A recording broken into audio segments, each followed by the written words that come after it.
Ladies and gentlemen, we have a very, very special episode of Bledsoe Said So for you today.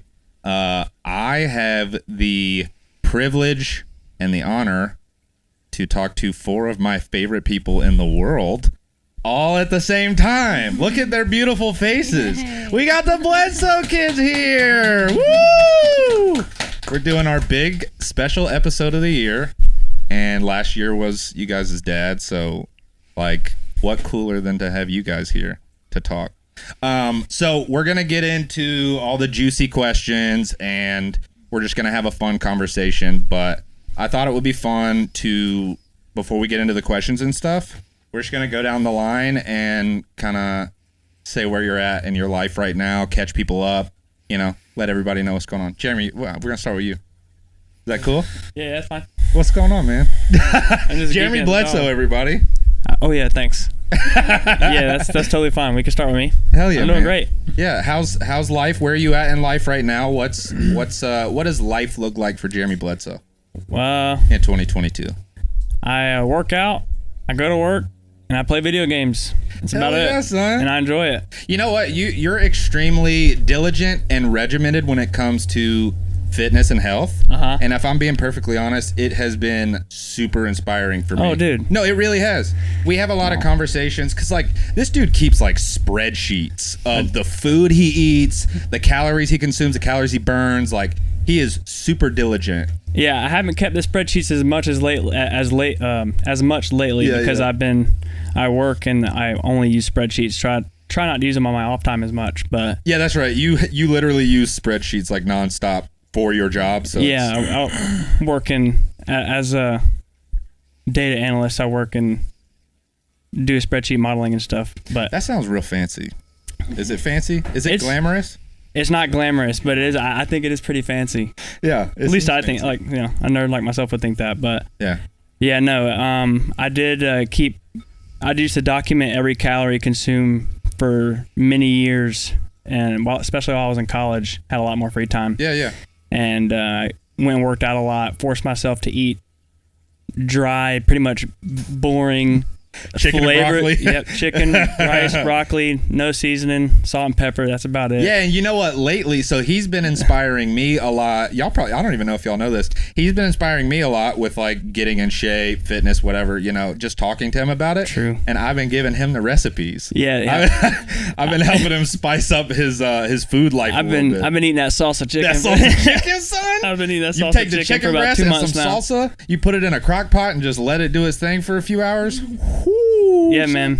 Hell yeah. And salsa, like chips and salsa, is like one of my all-time favorite foods. Yeah.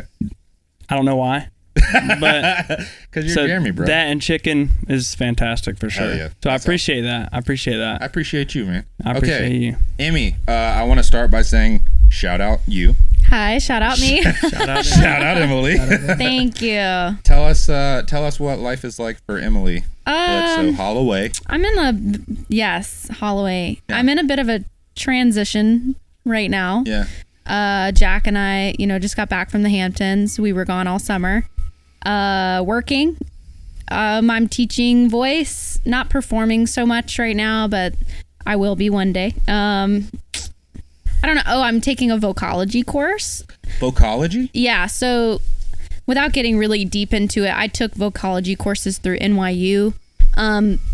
But there's like the certification that I'm trying to go for that is coming out. It's like a new profession in the voice world. Oh, cool. So I'm in the first ever vertigo. I was going to say certification and vocology, but the first ever vocology certification course. So vocology is like the study of the voice, but what it is I will be kind of the mediator between a normal voice teacher and like a medical professional.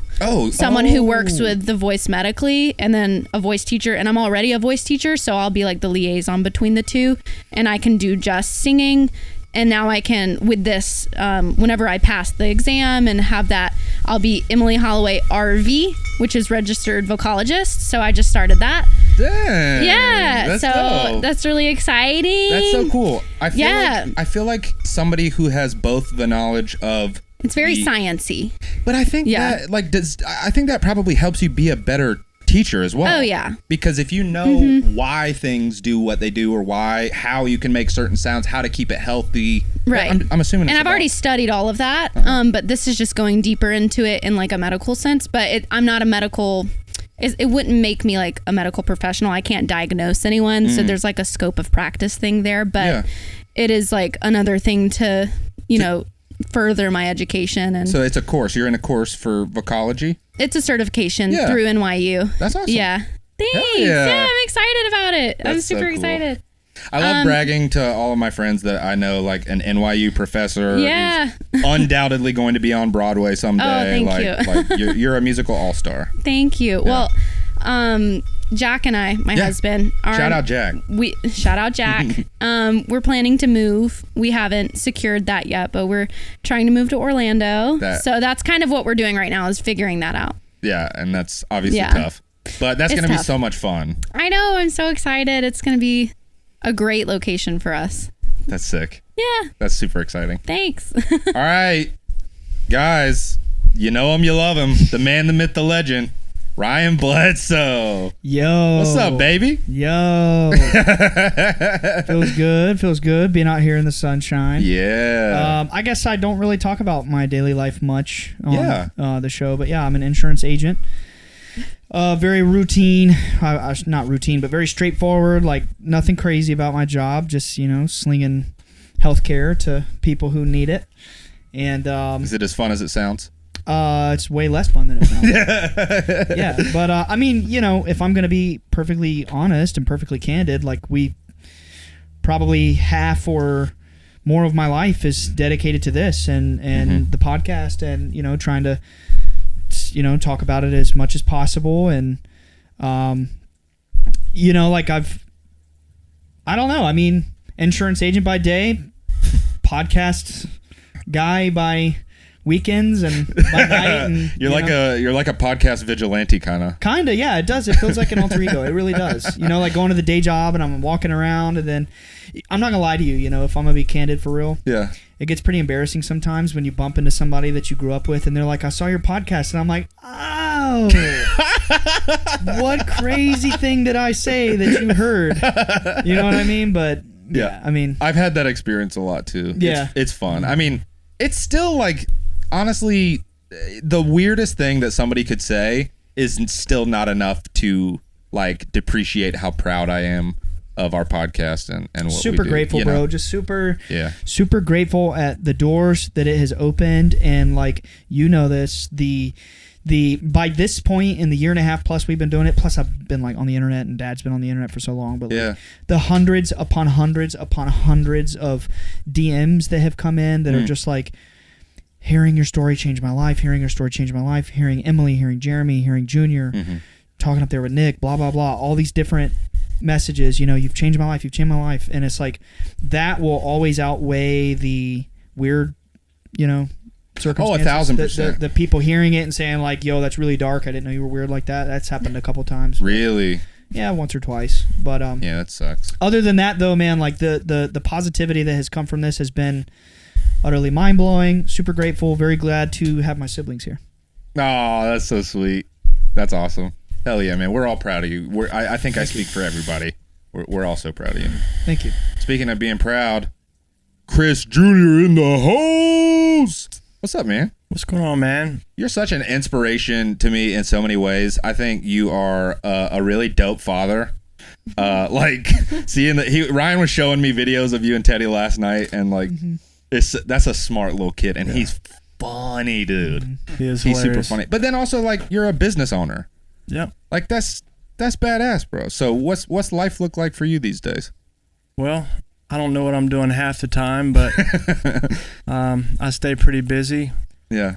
There's two constants, and that's Ted, being a father to him, and working my day job. But I have a lot of hobbies I stay involved in, and that keeps me sane. Yeah, and you get me into a lot of them, and you're always buying me little toys and like the beglery and yo-yos, man. It's awesome. I love it. I got to do something with my hands all the time. Yeah. Whether it's, fish aquariums or flying model airplanes or guns or whatever it is I'm doing, I'm always doing something. You're also a lover of bizarre animals. Yeah. Don't you have a tarantula? I have 4 tarantulas. Okay. Pretty cool ones. I was not aware. Yeah. I cuddle up with them at night. And Stop. I love all the little creatures that everyone else in the world can't love. I love that. That's kind of beautiful. I actually heard someone else say that, so it's not mine. Oh, shit, man. You out here plagiarizing? Yeah, I'm plagiarizing. Do you have a snake now? Yeah, I have a... You literally are... You have all of the animals California king snake. Yep. Damn, dude. Yeah, albino. Albino? Yeah. Oh, my God. Yeah, it's like pink almost. That's dope. Yeah, it's pretty cool. Have you always been into creepy crawlies? Yeah. Yeah, they're not my first tarantulas. I actually had one that Mom killed, and I never let her forget it. She sure did. She never fed it. No way. She didn't water it. I went on vacation for a week, and it died. No. Didn't survive that vacation. She was afraid. She was afraid to. When was that? This was probably 7 or 8 years ago. Something like that. This is when I was living there with you. She was I give her scared of it. hell, but she, I should have taken it with me. Damn. I said vacation, but I was actually working out of town, and I left it up to her to care for. I should have known she wouldn't have stuck her hands in there. That's sad. That's sad. Damn, it was my baby. Damn, dude, you're the Spider-Man. No. I like watching them, man. He's wearing red too. So. Oh, and blue. Yeah. You got the jeans. You got red and blue, dude. You're Spider-Man. You're Spidey, dude. Yeah, that's cool, man. Next time you come over, I'll let you hold them. That's all right. That's all right. I'll let you hold them. No, I shouldn't have said that because now you're not going to come over. I absolutely will, bro. You know I will. We'll have a good old time. Yeah, they're cool. Hell yeah. Awesome. Let's get into these. So I got some pretty hard hitting questions up front. Okay, fair warning. We're starting with the hard stuff. Okay, is that cool? Let's get it. Let's go hard or go home. Question 1 for everybody. Do you believe in the power of crystals? I've got my crystals on right now. Crystals are hard. So yeah. Are we all decked out with crystals right now? I think everyone has something on. I got crystals. I don't have any on my neck right now. I got 3. I don't have one. A few of us are hooked up with the crystals. I do, but not yeah. I mean, if I may step in here, I mean, I think they're cool. Yeah. And I like them. I believe in them 100%. That's no secret. I think I've loved them so long, I named our cat Crystal. Aww. Yeah, when she was a little girl, and it's spelled like crystal, like these crystals. Oh. Yeah. Yeah.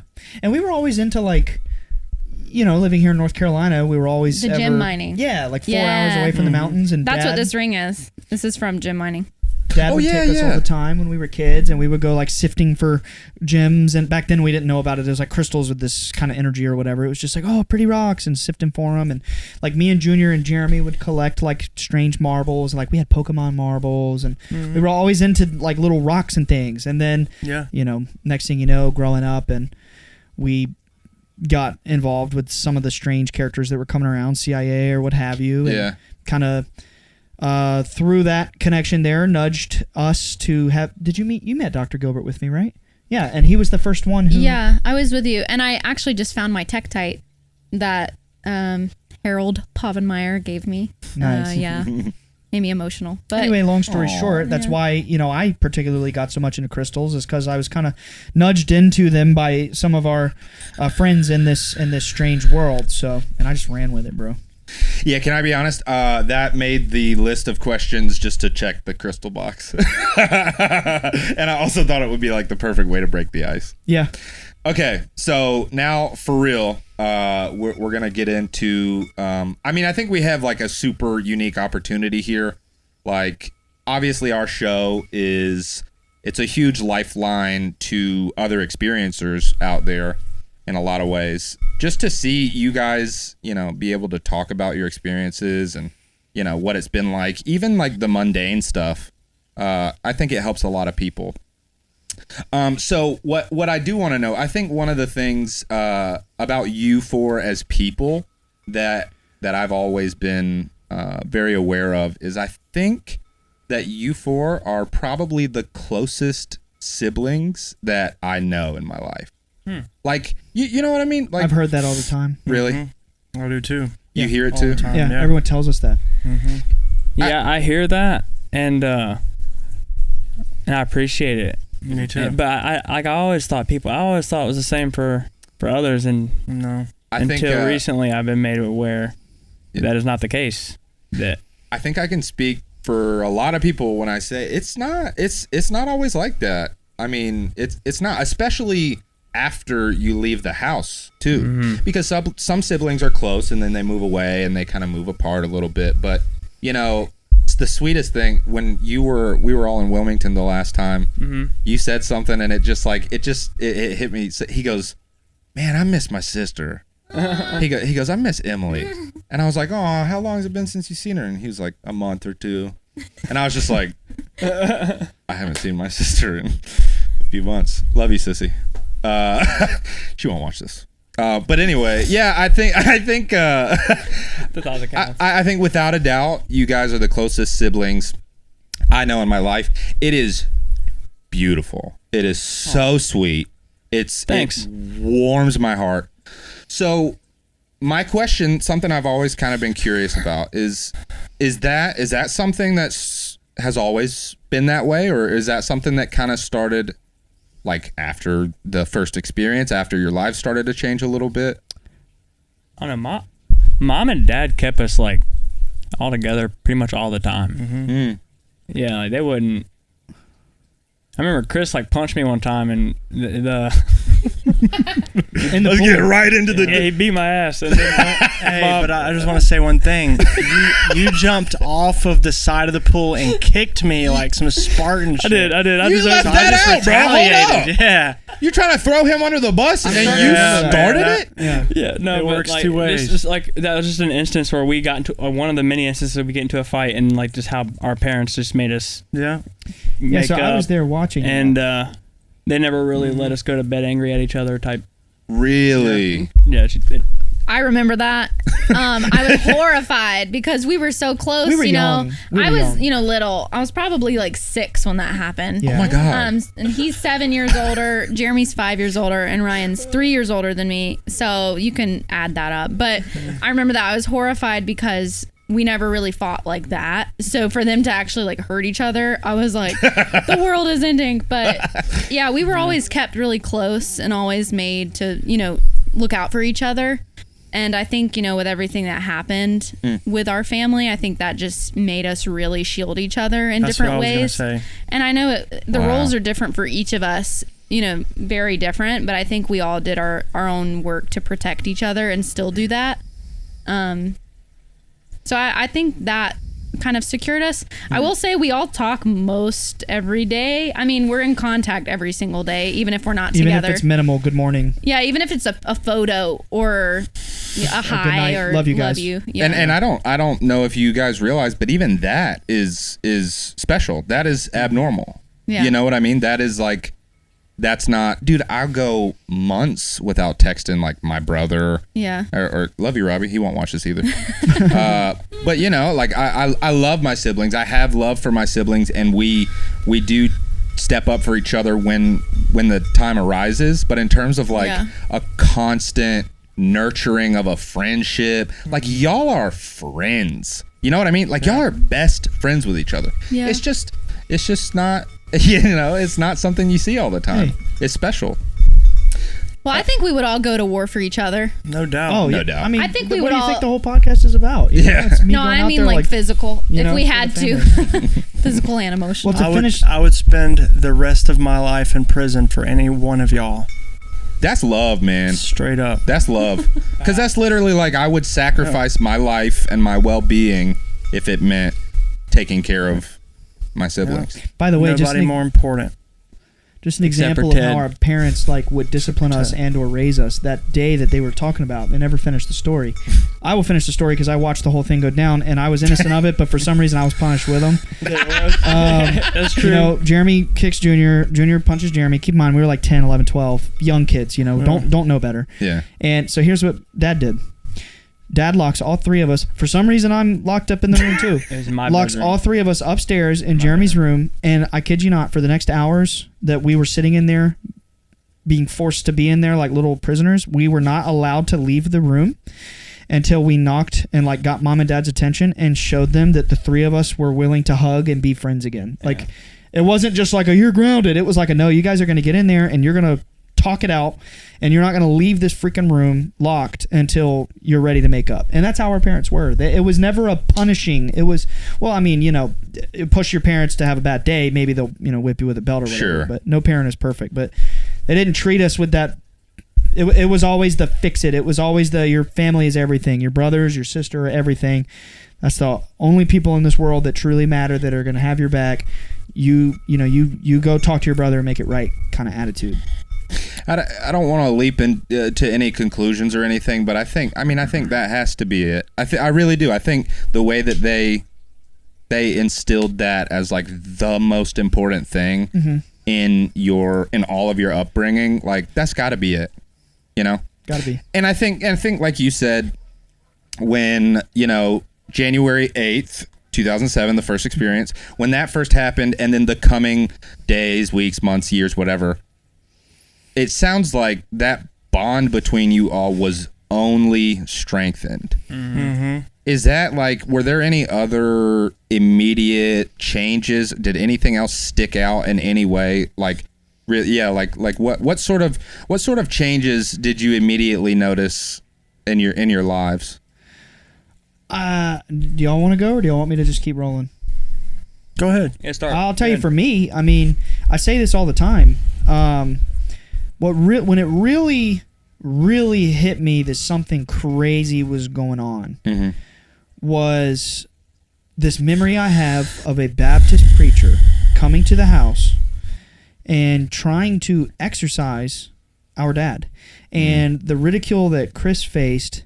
And the harsh judgment that he, a 17-year-old kid at the time, had this experience. I only saw him days later, and I looked him in the eyes as a 13-year-old little boy, and looked him in the eyes and believed him without a doubt. Maybe because he's my brother, maybe because I was a kid, but I believed him.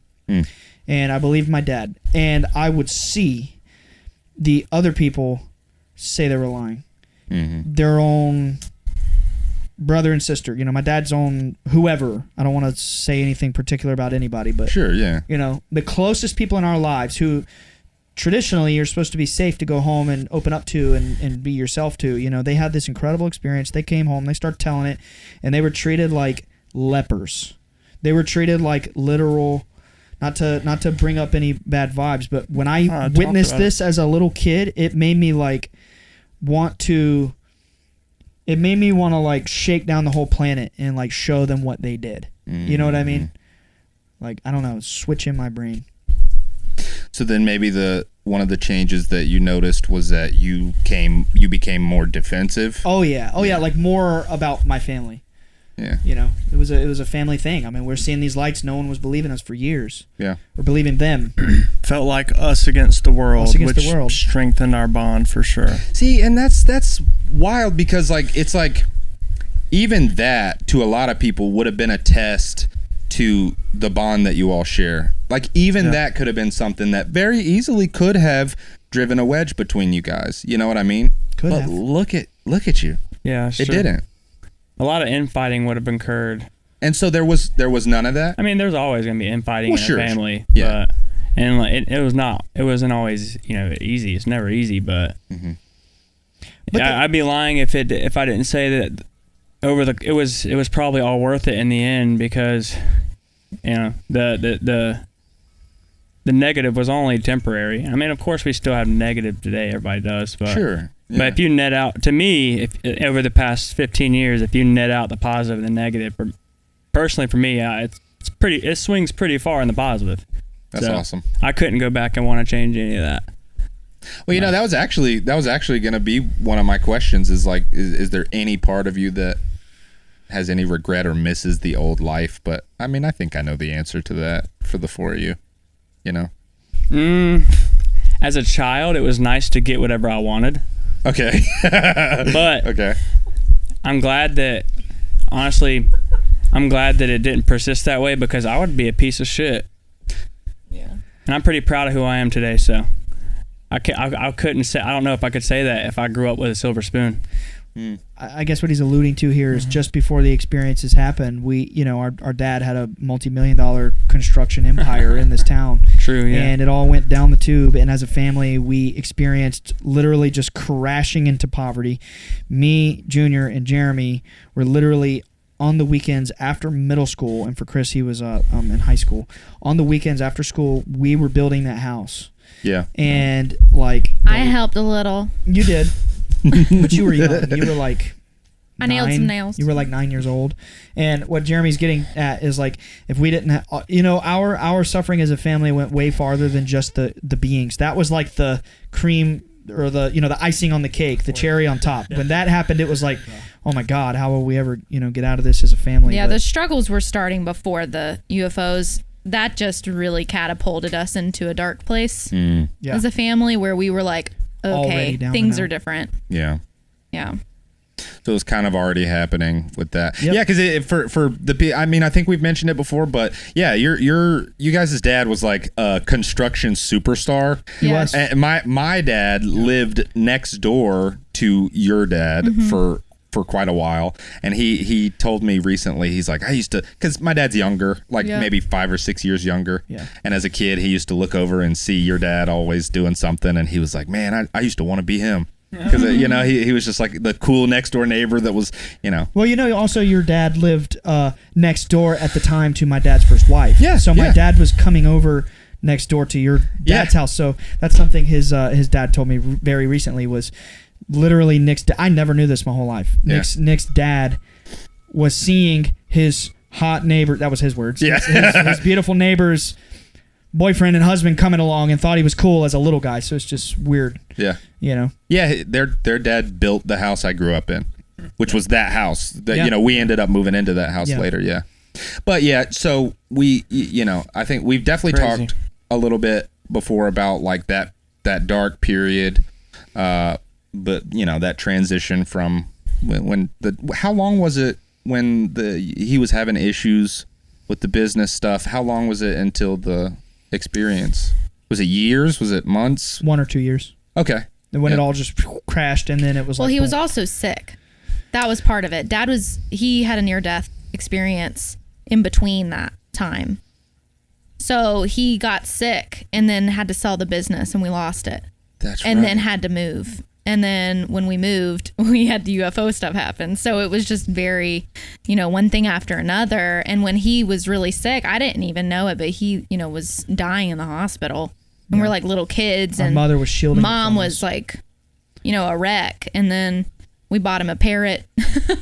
Alex? Yeah, our parrot. Alex the parrot? Yes. I remember. Rest in peace, Alex. R.I.P. Alex. The African gray. That bird talked a lot.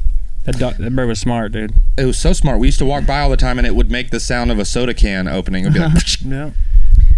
It would also talk a lot of sodas in front of that bird. It also used to talk in your dad's voice. And my would, voice. And my mom. I and played my voice piano too. near the bird cage, and the phone would ring, and then Dad would answer the phone. So I'd get up to go answer the phone, and then Dad would answer it, and then I would realize later the bird made the phone ring, and he made the voices of Dad, talking on the phone. And said like, hello? Oh, yeah, it's good to hear from you, blah, blah, blah. And then like hang up.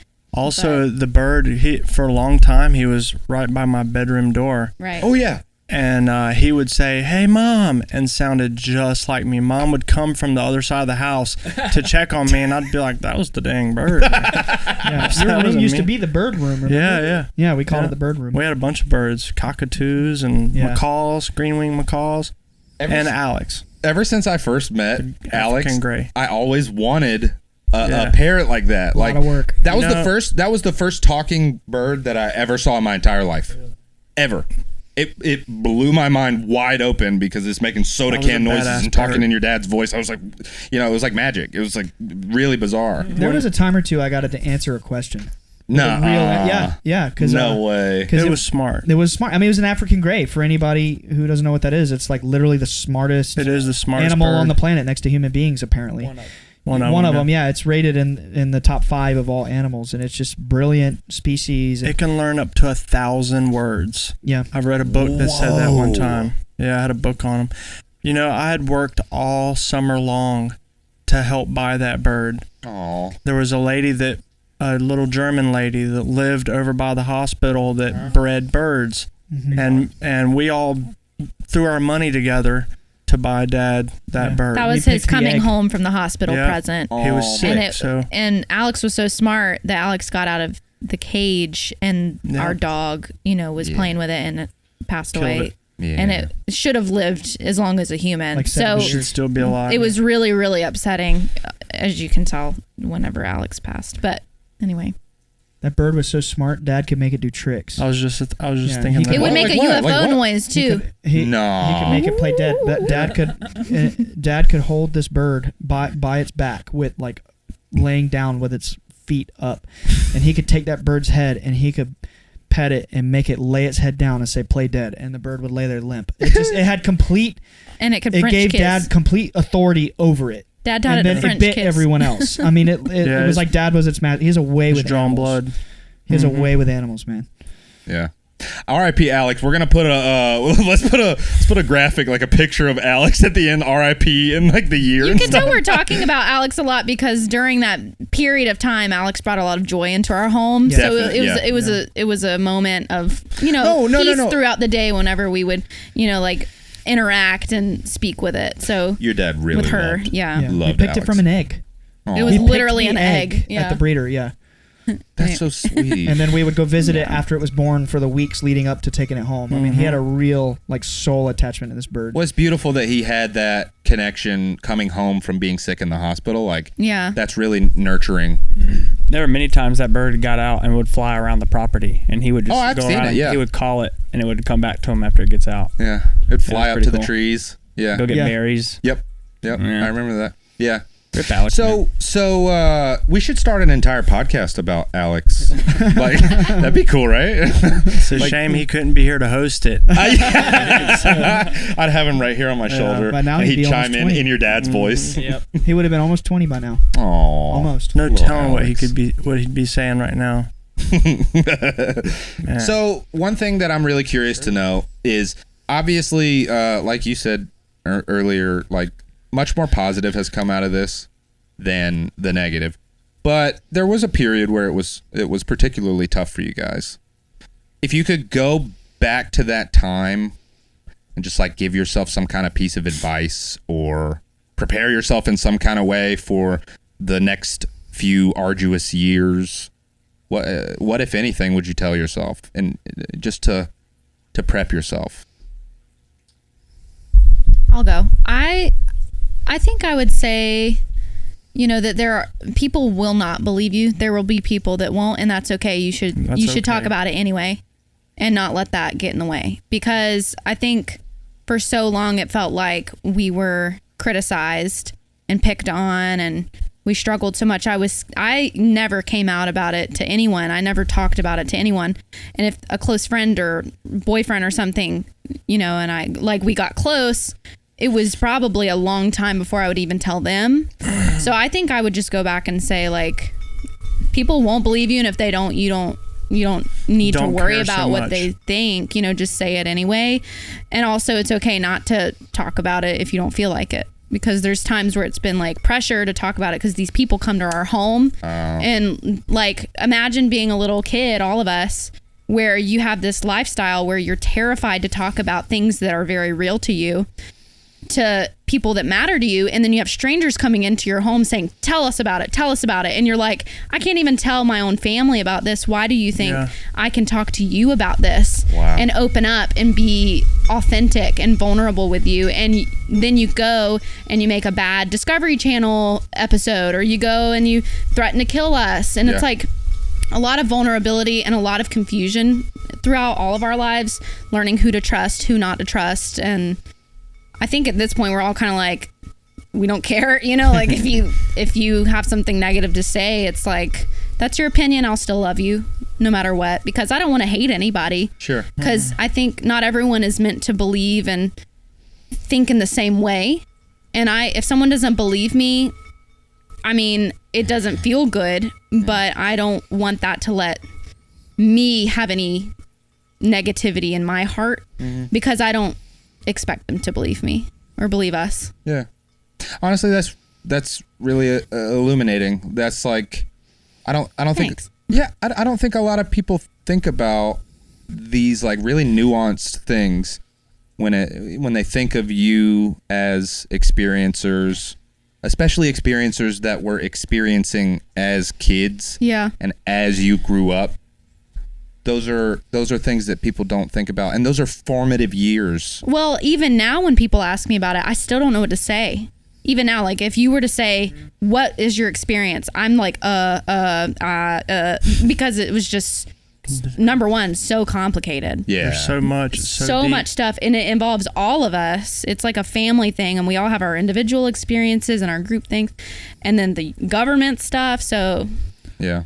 It's just, I don't know I don't know what to say still, Emily's like the real 11 from Stranger Things. Hey. Yeah. She's like going to psychic, this is a true story, going to psychic institutes and like bending spoons with her mind and doing Don't all spoil, kinds of I have a question about that later. Oh, I'm sorry. Oh, okay. I'm sorry. I was just I've been thinking about what Emily was saying, and if it was me, if I could speak to the younger version of myself, or even to Chris Jr. or whoever, I would say, don't do anything.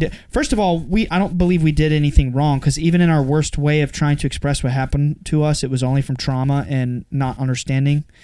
The only thing I would say to myself as a young kid is like, toughen up, tighten your belt. Like, people are going to judge you, they're going to hate you, but also there's going to be a lot more positive to come your way just by speaking. And it's happening, and like, I think the most important thing is just speaking your truth, no matter how weird it is. And it's a weird world, and like weird stuff happened to us, and it's just kind of crazy to consider that before the internet even was a big thing, and before there was all this viral, strange meme content just making everybody so much more open-minded and weirder in the first place. Like, bro, it was 2008. When Dad's story went public, it was a different world. It was flip phones. It was iPhone had just come out. I mean, people were not ready. Yeah. They just weren't ready.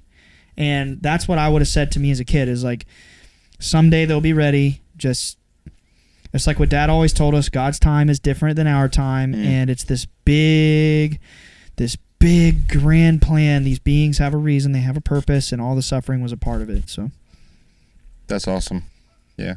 I think that's just as illuminating, just to be able to have the foresight to know, because I'm sure when you're in the thick of it and it just feels so bad and feels so dark, it could almost feel impossible to think of something positive coming ahead. Yeah. But it has. In the moment. It's become a positive thing.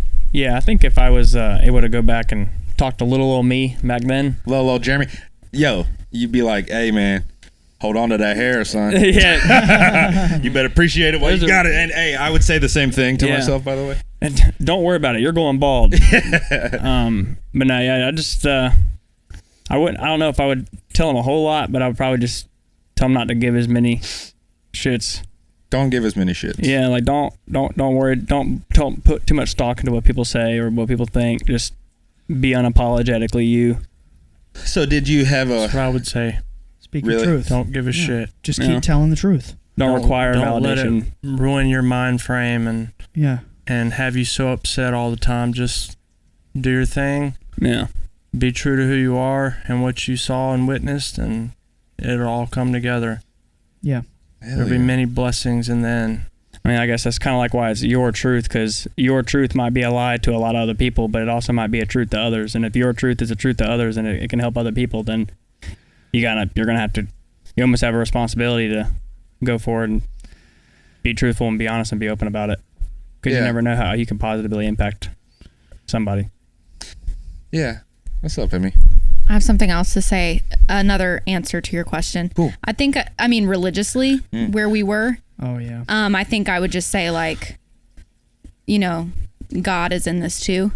Because it was very, one thing that this topic does to people is it challenges their religion and it really scares them. And that's why they're so against it. Mm-hmm. And I think we went through that too. We went through that in the beginning. Sister. And that's why it was also so tough and traumatic for us, because we were all, raised in this very strict Christian setting. And I have no resentment towards anyone, that may have been a little extreme in reaction to it, because they just could not understand. And we couldn't either, but we had to, because we saw it. Exactly. And we experienced it. And I would just go back and kind of calm myself, and maybe all of us, saying that God loves you and that this is part of that. Because at first, before Dad had the regression, it was just, what the heck? Mm-hmm. You know what I mean? So. It was probably just scary. It was probably just scary. You know what I mean? End of the world It was a lot of flipping through the Bible, trying to figure out what was happening to us, because that's what the community was at the time. I mean, down here in the Bible Belt in the South, especially being a Pentecostal family, it was a lot of we're seeing this stuff. Oh my God, we're looking to the Bible for answers. Looking for, that's how it was. We had no clue what was going on. Mm-hmm. Their answers aren't really there, though. Right. And then you wonder, are these preachers and these family members who you've always looked up to that are treating you this kind of way and telling you that it's not possible, that it's evil, you're messing with demons, are they really as in the know as you always grew up thinking? Maybe they're not. Maybe they just don't know. It's like you're breaking out in the fishbowl. You can't feel bad. You have to feel bad for them. You can't be mad at them. Yeah. They just don't know. It jeopardizes their way of... And you don't have that realization that you can't be mad at them until you've been mad at them. Yeah, until you've been mad. Yeah. So lashed out at I can't tell you how many times I've been around aunts or uncles. I'm talking literally parents, siblings, some of the closest people from a child that you form these attachments with. Yeah, you look up to. You trust them. You're comforted by them. They used to change your diapers when they would babysit you. You're safe with these people. Your most favorite and people. I would bring up a comment about having an experience. I'm, out so-and-so with my aunt or uncle, and they say, don't talk about that. It's not in the Bible. It didn't happen. Your dad's making it up. I'm seeing shit. Yeah. I'm at home seeing shit. Yeah. And Junior's seeing stuff, and Emily's seeing stuff. And that's just... And Jeremy. Of course. But Jeremy too. Thanks. But I'm just in the zone. But respectfully, that's what helped me run from any sort of strict religious community, is understanding we're seeing things. And then the way that these people treated us was ridicule, and it was either we're making it up or, oh man, they might really be seeing something. Send the pastor to exorcise them ASAP. Exorcise the devil out of them. And it was this cognitive dissonance in my head, all the answers aren't in this book. They're just not in this book. Yeah, I wonder why that exorcism didn't help. Well, it made Dad pretty angry. Get the fuck out of my It was also probably scary and traumatizing for the kids, for you guys. It's one of my very worst memories. I was there. It must have been so bad, because I'm struggling to recall. You might not have been there. You might have been somewhere else, man. Wilmington, probably. Yeah. No, I'm talking it was way before you that. were a kid, man. Oh. This was maybe before the documentary. They were sprinkling holy water in my bedroom. And anointing oil on the walls and the doors and shit. My room. And Dad is enraged at this guy. I mean, we know the guy. I know. I was Baptist an RTC preacher from in down high the school, road. So I probably... It's crazy. I stayed after school a lot. Yeah. I mean, look, I think honestly, since we're on the topic, I was gonna ask about the religion, how it may have, if at all, changed the way that you look at God. But since we're talking about it, I think that with any organized religion, with any strict religion, there's this natural want to defend and refute anything that is in any way even perceived to be contrary to whatever holy text it is that you are following. And so obviously I feel like that would have been you guys' first, maybe that would have been your first reaction, was this is contrary to the Bible. This is something completely different, and therefore it's super scary. And you probably wouldn't have thought to put the pieces together that maybe these are the same thing. Maybe these are not only not opposites, but maybe they are the exact same thing. And I think through the years of experience, that's kind of what you guys have come to believe, is that like it's all one thing. We're talking about the same thing here. You know, it's whatever. It's just you're calling it something different. Would you say that's accurate?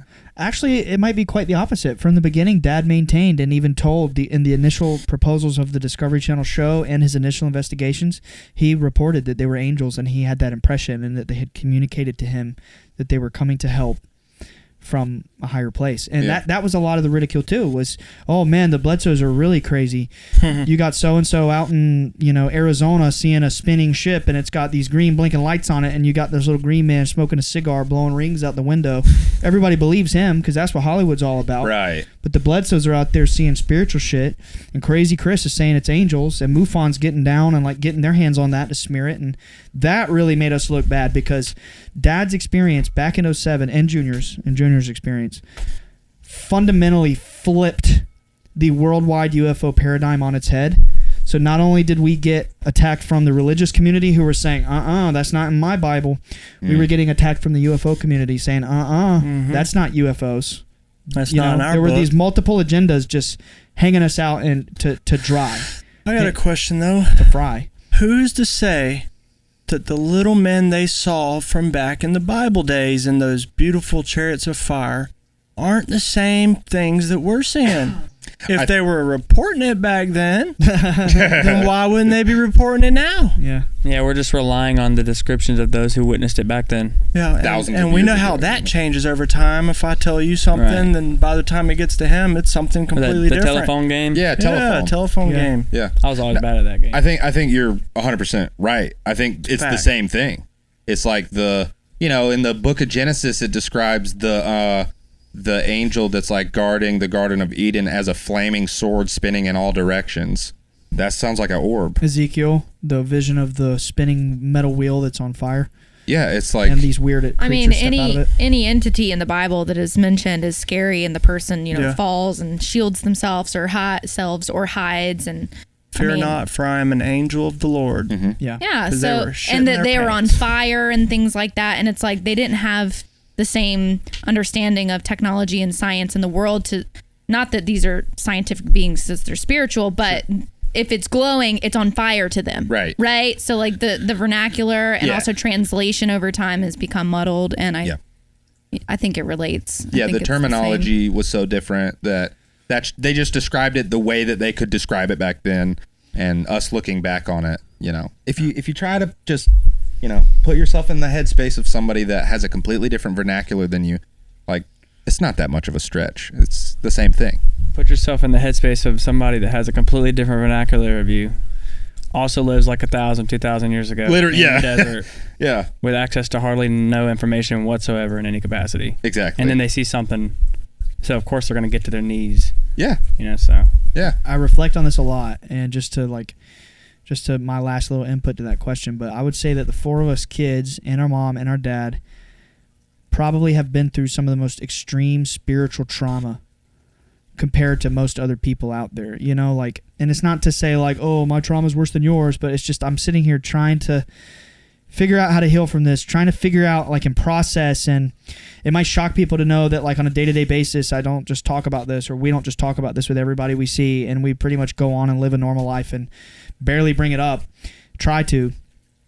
And I'm just coming to realize that we've been through some pretty extreme spiritual trauma, from growing up being like super strict Christian to being like thrown out in the mud because we're having these very spooky paranormal experiences in their eyes. And it's just like, it's been chaos for us since we were kids. I think the most we've talked about it as a family has been since the podcast started. Yeah. And I think that's a testament to anyone who's suffering with trauma, is that running away from it is not how you're going to overcome it.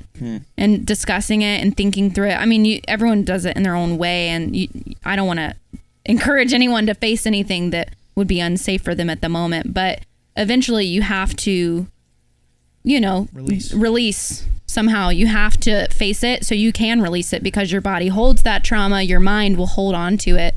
And if you don't discuss it, like Ryan has been doing on the podcast and allowing us, so thank you everyone, the podcast team behind the scenes, and Nick, for allowing us to have a platform to where we can come and and talk about it, and then also reflect on what we said, and maybe we surprised her. I mean, like, I surprised myself, and some of the things that they have said on their episodes, I've been surprised. So it really helps.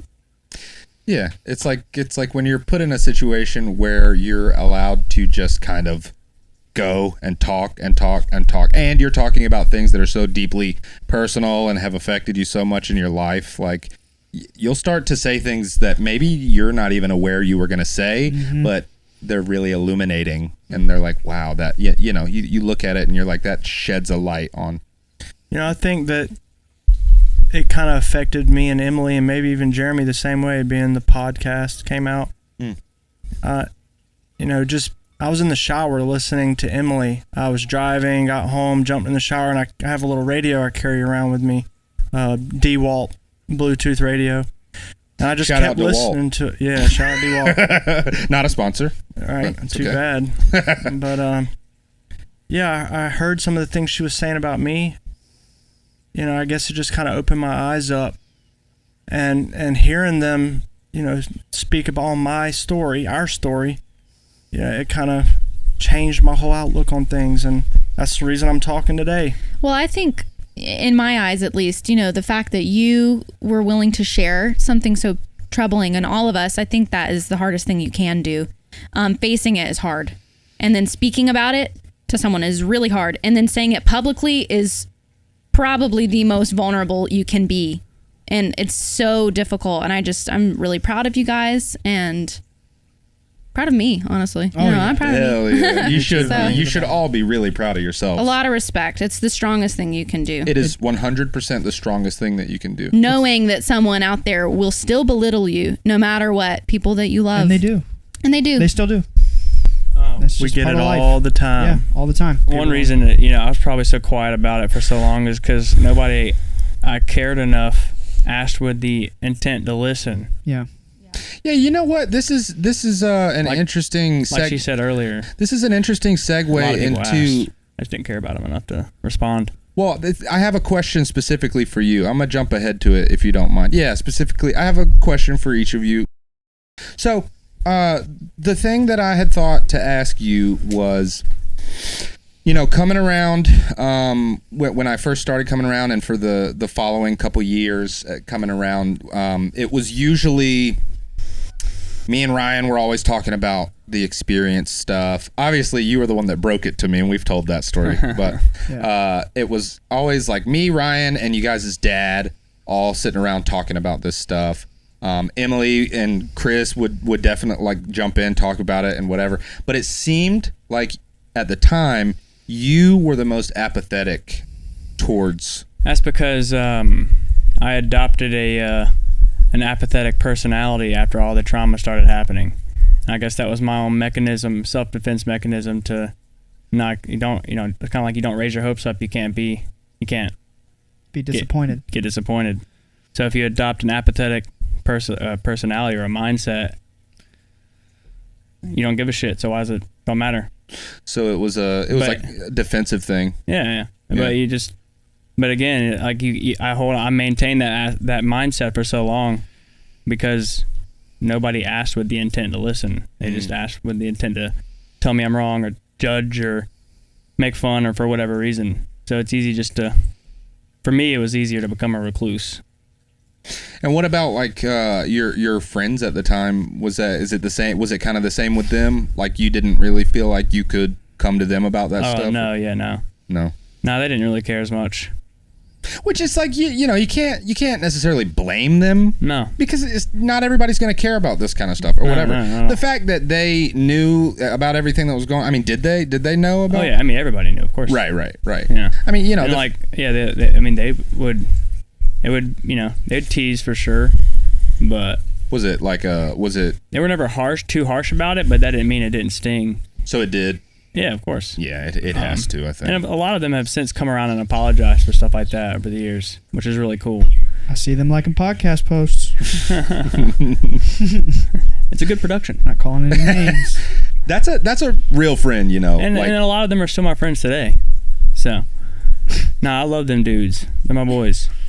Yeah, that's a real somebody who can years later be like, you know what, man, I wasn't. And you know, not to just we say were kids too. To say, you know, like I'm gonna like kind of backhand and compliment them. I appreciate them for a lot of who I am today. So, you know, this is not all negative. Of course, they've helped me through a lot of things, but yeah, sometimes people closest to you can be the cruelest.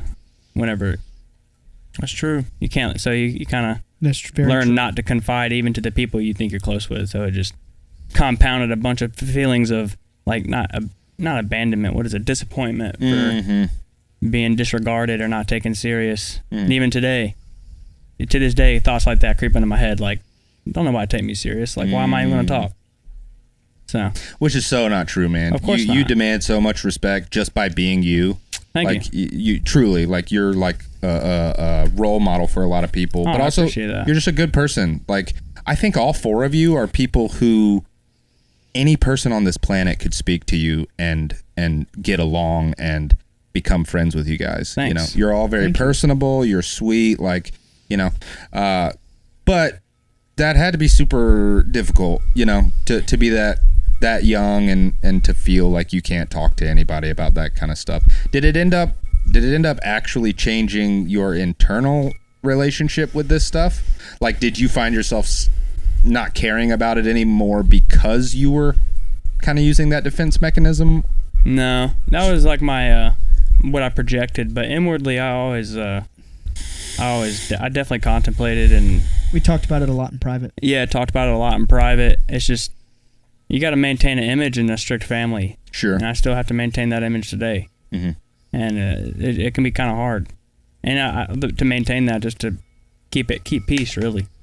But I don't think it definitely the apathy didn't really necessarily change how I viewed what happened to us, because that's what we were trying to figure out. I didn't not care enough to not try and figure it out. Sure. Yeah. So my brain went in different directions, and like I think there are two types of people that will see something like that. They're either going to try and rationalize it in their religion, if they're religious. Two type of like religious people who see phenomena, is what I should say.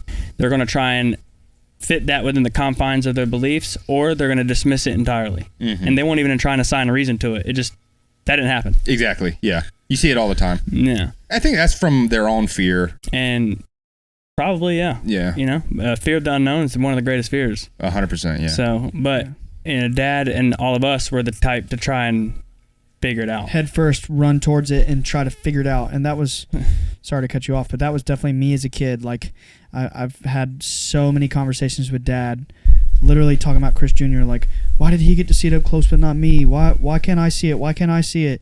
And Dad always told me, son, it's about the heart.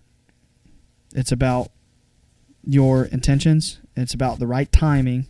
And that was the one thing he impressed upon me all these years, and I'm starting to really understand it a lot more, is he always, always, always said God's timing is not like our timing, and that, you know, you can't be impatient and want to have some sort of experience now.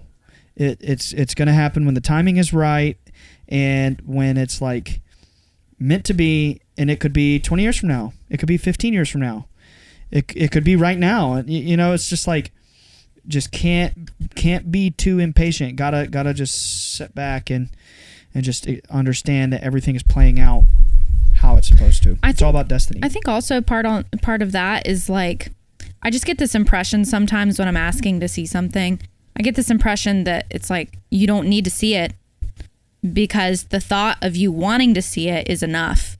Of needing that connection, that is the connection. And we were so young and we didn't have the initial experience, and we already believed. So maybe that's why we didn't need to see it, and Chris Jr. did and Dad did, because those two seeing something, as terrible as it was for them at the time, I mean, that was impactful enough for, honestly, so many more people than just our family. Totally. Right? So I mean, I agree. It's not our timing. It's not our choice who gets to see what. And just because you don't see something doesn't mean you're not worthy of it. I mean, whoever has seen it doesn't feel like it's a blessing when it happens. I mean, back then, in the capacity that it initially happened, it didn't at the time feel like a blessing, right? So anyone who's seeking that doesn't always know what they're asking for. So that begs a really interesting question to me, which is why the Bledsoes? Why you guys? Why your family? Well, I mean, you want me to keep it real with you? The CIA has their ideas. They think it has something to do with genetics. They think it has something to do with something about bloodline. That's not anything that we know for sure. It's just what they've indicated to us. They think it has to do something with our dad. Our mom is Rh negative blood. She has that strain. There's like conspiracy theories about that. Not anything that I've really put any research into much, but she has Rh negative blood, and dad, through the Bledsoe name, there might be a connection there to like the royal family. And this is just speculation. This is not confirmed. This is not fact. It's just research we've done at the nudging of the CIA. And they think it might have to do something with something in our DNA allowing us to have so many continuous experiences with these entities from another dimension. And I don't know. I mean, Dad doesn't have an answer. How could you, Yeah. Yeah, of course. We've thought about that forever and ever and ever. And for any of you, does your intuition tell you anything? Do you get like a strong feeling in one way or another of why it was your family? I think we have the dream team, really. I mean, we've got, the different personalities that represent, different perspectives. And I think we're a good, there's a good connection between us. We're very strong in our love for each other as a unit. So that was necessary, I think, for this experience. And I think, like I said, the personalities all represent, a different group of people that could relate to us, because I mean, the whole point was that we were chosen to be, I don't want to say chosen, we don't, humbly chosen, right. To these entities to represent, this message. And I think we all have something to offer from our perspective and our personalities with these experiences. Yeah. I think that feels right. You know what I mean? I can feel that. That feels like it makes sense to me. And I think we're all very intuitive people anyway. I mean, we're very connected, and we drive towards answers. Not most people don't. Yeah. And our parents definitely before all of this were the kind of people to question. And we always say, even Mom, she's the detective. If there's something, she will find the answer. She should be in the CIA. Okay. So, I mean, we're all very driven people. And if you want to get deep for a moment, I mean, if we want to go down woo-woo avenue, when Dad first had his experiences. Is that down there by Labrador? That's around the corner. Woo-Woo Avenue? Avenue's down there by Moodra Street. Oh, okay. If you want to go down Woo-Woo Avenue, man, freaking when Dad started having his memories come back from the entity experiences, he remembers them telling him, like, your soul was brought here from another place, and your parents were chosen to birth you so that your life would play out in a way that you could go tell the story. And I know it's weird, but I mean, it's the truth, and I'm, so I don't know. I honestly can't wrap my head around that. And it's like, I almost feel like we're not meant to, because you got to stay grounded and humble, and sometimes just say, you know what, things are happening, and that's all. That's it. It's just happening. Yeah. What do we do with it? Okay. Don't know why. I think it's always been a humbling thing for me, because anytime I'm able to connect with anything spiritual in this instant or like setting, it's when you are humble and you are connected to God and praying or in a place of joy or peace. So I think just by nature, you have to be humble and gratitude and full of gratitude for it to happen. And our parents raised us to be that way, and we were already there. And this was terribly humbling. I mean, I'll tell you, just these experiences have attracted some crazy people too. So we've been really humbled at, like, we've attracted literally some of the highest levels of the Department of Defense, down to some of the lowest levels of insanity, down to the neighbor down the street. I mean, I'm not making it up. Some really weird people have come around, and like this experience, it is what it is, man. And people, like, when I'm telling you now, when you look somebody in the eye, or when I look somebody in the eye, and I say, you should go Google my dad. He's a really big name in ufology. Two things happen: either they light up, or the light just leaves their eyes and they're weird the rest of the time. Yeah. You know what I mean? It's humbling. It's like, at the point now, it's almost like I don't want to tell people. I feel really weird talking about it in person. Yeah. Tell me more. Oh, yeah, my dad was picked up in a vessel of light, and then he was flown out and shown the Sphinx and told about the age of Aquarius and shit. You know what I mean? Like, no, yeah, the whole whiplash thing that you were talking about, where it's like, we want you to talk about it. We want you to shut up about it. We want you to talk about it. Like, yeah. I don't know how I would handle that. I want to live on your yard. Yeah, there's been some weird... And that's where it's like, why do people think that I mean, I know why they think it, but they think we do this for money or attention. It's like the opposite. So people are like, oh, your dad just wants to be famous. He was already successful. Yeah. Okay. Yeah. Why would he throw that away? He was doing just fine. Yeah. Yeah. Yeah. Yeah. Well, I'd like to know when in you guys' life. I mean, we've talked a lot about the struggles, the negative stuff, but I would say the majority of this experience has been positive. Would you guys agree that most of it has ended up being positive? Mm-hmm. When did that start to shift? When did it start to shift from something? 2012. 2012? I think so. 2012. You know, it's like it went from scary, you know, having no idea what it is and all these questions to then this feeling of gratitude, this feeling of like, you're glad this is happening. You're glad this is your life. When and how did that change? I think it was 2012 because that's when Dad had that other profound encounter with the female entity, and past that is when the CIA started openly knocking on our door. People were coming, had badges, and they weren't just like covert coming around anymore.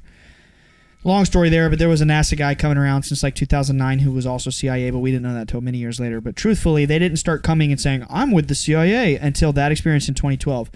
Going forward, they started coming like flies, and just it started spreading around the internet that the Bledsoes are hanging out with the CIA. Oh my God! And it built this whole mystique, and it built this real credibility that like, oh my God, the Department of Defense is really studying this family. You know, so I think after that started happening is when, at least for me particularly, I started not caring as much what people think anymore. I can't speak for them. But. Yeah, it was kind of like around then as I started to get some sense of validation, or in a positive way, I guess. And I started climbing out of that hole slowly but surely. After then, I was in college. Dad would come around. I went to UNCW, and that's where Dr. Pasolka worked. And Dad would come and speak to her students, and speak to students from time to time.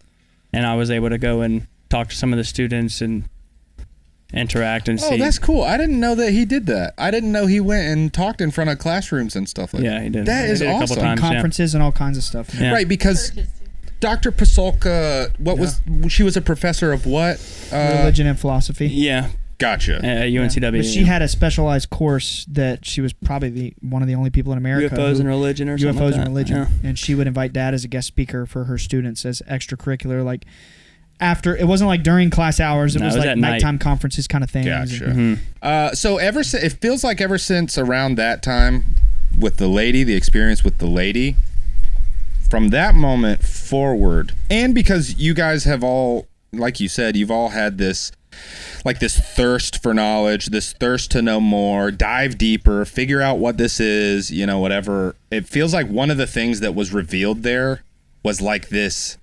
psychic aspect. You know, it all has to do with the spirit. It's all spiritual, but what we know as quote unquote psychic seems like it has a lot to do with this story. And most recently it has culminated in, Emily, your visit to the Monroe Institute, which is, for those of you who don't know, how would you describe the Monroe Institute? To me? Yeah. Yeah, Dad and I had the pleasure of visiting the Monroe Institute at the first annual UAP and Consciousness Convention. It's not a convention, connection. That's what it's called. UAP is another term for UFO. Right. It's a less woo-woo word or whatever, but UFO connection thing. I think it's like unidentified aerial phenomena. Yeah. So it's a place that you can go. It's open to the public. They have courses you have to pay. It's like a retreat kind of thing where you go and this is all public knowledge. You can go sign up today and go on your own. It's just not UFO related at all. It's just consciousness and, brain waves and things like that. You go and you do multiple meditations a day in your unit, and your unit is this, they're like little boxes in the wall. They're the coziest thing I've ever slept in, and I wish I had one in my house. But it's this little hole in the wall with this blackout curtain, and it has sound speakers next to your head. You have headphones and a comfy bed, okay, and blankets, and you just lay cuddled up and you do multiple meditations a day. They have, what's the word? They have, oh my gosh, the sounds that you listen to are engineered by a sound engineer to do things to your brain. Beats. Like binaural beats, data waves. Yes, they created, didn't they create binaural beats? Yes, this institute created them. Like the hemisync stuff. Yeah. Well, just to cut in real quick, just for context for the general listener, Robert Monroe was this guy who was very wildly famous, and maybe it was the 70s or 80s, for having out-of-body experiences and like communicating with entities and just astrally traveling, and he wrote books about it, and they founded this institute. And then McMonagall was there. Exactly. And Robert Monroe, in connection with the guys who ran the remote viewing program for the CIA and Army intelligence, they developed these binaural beats together to open people psychically and start like implementing remote some of viewing, their CIA remote viewing techniques to people to try to teach them to awaken their consciousness. And what Emily might not have said or may not have thought to say is a lot of getting there, but go ahead. I know, but this one little detail, a lot of CIA people are on the board. Oh, I know. Yeah, well, of the Monroe Institute. Yeah, it's a very it started out like for the government, but you can go just for like a self-help thing. But they alter your brain waves in a way that helps you be more expanded and more open, and it makes you start realizing things and understanding things, and you start to get more information just by experiencing it at the Institute. You stayed there. And you do exercises with each other doing different things, like we did remote viewing stuff. You can, You stayed there for... Yeah, it's a retreat. You go and you stay, and everyone wakes up and brushes their teeth in the bathrooms, and then, you know what I mean? It's like summer camp, and they feed you. Wow. It's really, really cool. That sounds honestly I awesome. loved it, and I loved every single person that was there because it was tailored for our thing, So really remote cool. viewing. We learned how to bend spoons. Spoon bending. I want to hear. We touched the surface of remote viewing. I haven't heard the spoon bending story from you. It's not really glamorous. I mean, we just did spoon bending exercises, and I couldn't do it until after I left the Institute. I wasn't able to do it until I went home, and I was talking to my husband, Jack. I was holding the same one. It was a fork, actually, because one of the techniques is to, ask which fork or spoon wants to be bent, and the one will speak to you. And it may say yes, but not now, or yes, or no. Okay, it's very woo-woo, whatever. But I picked my fork, and I was, working with it, and it wouldn't do anything for days after I left the Institute. And then I was holding it, and I was like, if you let me bend you, I'll keep you forever. And I said to Jack, I will bend this fork. And then I just started bending it. It just like twisted all up. And like no effort? No. I mean, there's effort. Sure, There's definitely effort. But if you were to put any more effort without that occurrence, it would just snap. Yeah, I got you. But I didn't have to use that much effort. Twisting it up like noodles. It's just twisting it. Yeah. So and it happens at a moment. And you're like, now. It's a feeling. And then you have to do it. But you do use force. But you don't rub it, make it hot. You don't sit there and put energy in it. It's just like a connection thing. So was that pretty like profound? Was it? I sent a picture to everyone from the Monroe Institute. I was like, was that a fork? Maybe I'm wrong. Maybe I saw a picture of a fork. Okay, yeah. Yeah. I've been to a bunch by now. I don't remember. But I am keeping that one because I told it I would. Yeah, I mean, you got to honor the promise. Yeah. You bent it all up, probably broke its back, broke a few of its bones. Yeah. Yeah. No, I think it's happy. I think it feels like glamorous now. Yeah, it feels nice and stretched. It's a special one. She bent a spoon at my apartment. She actually bent a few of them in front of me, and Jack bent one, and I couldn't do it. Granted, you can only really do it if you know the truth about it, which is like what you were explaining to me. You acknowledge the individual, unique essence of this object, and you kind of like attach to it, and you kind of have to like believe it. If you can't do anything if you don't believe it, I don't care who you are, you just can't. Yeah. And Emily bent a spoon in front of me and handed it to me, and I promise you, I felt the most joyful feeling when I held that spoon in my hand. It was the weirdest thing. Like the spoon was happy. Yeah. That's cool.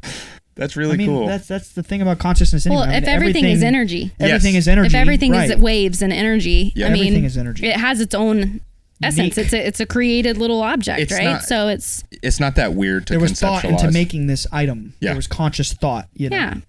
So you're just consciously acknowledging that and requesting it permission to manipulate its essence. That's. So then ultimately it was a cool experience. Oh, I loved it. I want to go back a million times. A million times. Yeah, no, I really like the people that work there are really lovely. They're not necessarily UFO related. Sure. It's just a really lovely place. Yeah. Yeah. Well, as the years have gone by, it's like you guys have found out that this thing is so much bigger and bigger and bigger than you thought it was before. It's not just UFOs. It's not just the psychic stuff, the consciousness, the spirituality. It's so many things. It's kind of all encompassing. Okay, this is a little unrelated, but I would like to know which of you have had sightings or experiences together. All of us. All of us. So you've all been together in the same spot and seen the same things many times? More times than we could ever pretend to count. Well, come on now, let's hear some of them. I mean, there's hundreds upon hundreds. Pull some from a hat. Okay, just recently, all of us were out there. Jess was there. Jack was there. Jeremy, me. Ted was there. Teddy's had sightings already? Yeah. Oh, yeah. We've had some of them on video. That's amazing. Mm-hmm. And Ted will ask to go out and look up at the stars. Oh, he's 2 years old. I'll tell you they're moving. The stars are moving. He says that? Yeah. Mm-hmm. Yeah. Yeah. Me and him go out all the time and look. We very recently, about a month or two ago, I can't remember why. It could have been a birthday party I was in town for and Jeremy was in town for. Either. I don't know, but we were all out there. Yeah. Seeing some very, very crazy things. Tons of them. Up in the sky. How many? I mean, even Jessica was screaming, "Oh my God!" And like everyone was excited. Mom was out there. Mom's the last one to get excited. Mom was excited. They're getting bright and flashing and tons of them. 5 or 6 at one time in one spot. Just following each other and crossing and flashing and it's crazy. Does it seem like it's happening more frequently lately? Yes. Absolutely. Would you guys say so? More than ever. It only has increased over time. As weird as that sounds. It feels that way because I feel like when I was younger and would come over to you guys' house, it was like not all the time. No, every few times I would come over, we might see an orb or something, one thing or something like that. Now it's like every night your dad goes out and there's, like you just said, 5 or 6 of them in the air. See, back then when you were coming around, it was happening all the time for us as a family because Dad was yanking us outside. Get out of here! And occasionally something would show up if there was a crowd of 10 or 20 people visiting. Yeah. It wasn't just like an every night thing. It was maybe sometimes 2 months would go by and we might not have a sighting. And we're all, particularly dads, left wondering, like, are they ever coming back? Now it's like, you open the door, go knock on grandma's house and you visit. They're here all the time. I think it might have to do with like our acceptance and connection to it. Our consciousness evolution over the subject has become so much more joyful. Just slowly that it's opening up more, because at first, if it would have overwhelmed us, I think we were already too overwhelmed to be having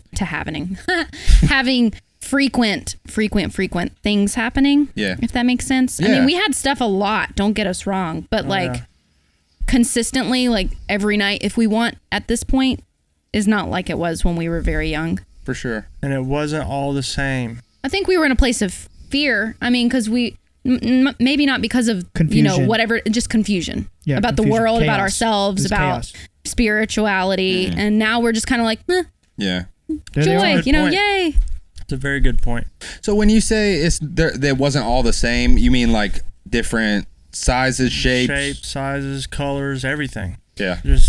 Interactions. We actually had a sighting as a big family before the UFO stuff started happening. Right, the big green in thing. Our property before there was a home there. We didn't even realize it was literally before any of the UFO stuff stuff happened. Like all of Dad's family. Everybody was there. It was before? Yeah. This giant blimp-looking green glowing thing. Mm-hmm. Isn't that right? And we were all out there looking at it like, what the fuck is that? What? This is before the river? Yep. Yeah. Yep. Yeah, I remember going to. I mean, it's kind of hard, man. Like Christmas or something. Wait, where was this? Out on the property in Grace Creek. I think it might have been Thanksgiving. It's where our house was, but it wasn't built yet. We were looking at someone the was land. outside and like, come look, and there's just like this green thing about flying. Potentially building sound. there. It's just something like, dude, once the documentary came out and it was all about the river, and that's just always what we've talked about. That's all people always ask about. Tell me about the river. Tell me about the river. You know what I mean? But like, yeah, there have been some other experiences that have slipped through the cracks that we've never really, until recently, even thought to. So your dad was on that property that he would build a house on, there to decide if he wanted to build a house. Yes. And a giant green orb appeared before your entire family. It wasn't an orb, bro. It looked like a blimp. Different. It looked like a blimp. It's the only time but it was like 100 feet in the air. That is so. It wasn't a blimp though. It was like a cigar. Green. It was a glowing green light that was shaped kind of like a blimp. Like it was like the pills that everybody talks about these days. Yeah. That's one of the most frequent sightings these days are the pill-shaped ones. But it was like over the trees. It was like not high up. It was like. Yeah, just for context, I've never seen a blimp in anywhere near Fayetteville. Never in my entire life. That's so wild. I can't believe I didn't know that. Mm-hmm. Yeah. I won't say who, but someone in my family, after 28 years of knowing me, just confided in me that they've been seeing orbs in Fayetteville their entire life. Wow. Wow. And yeah, they asked That's me. Awesome. They asked me specifically not to mention who it is, but I mean, if that is for, and I'm talking the past 30 years, their entire life they've been seeing. Wow. Orbs in Fayetteville. I have a couple friends that I've seen things with as well. Really? A few.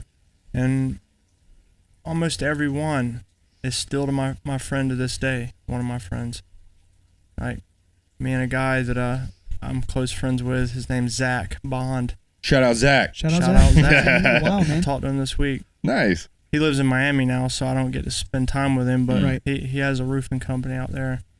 He and I were at his mama's house in Grace Creek and saw a big black triangle.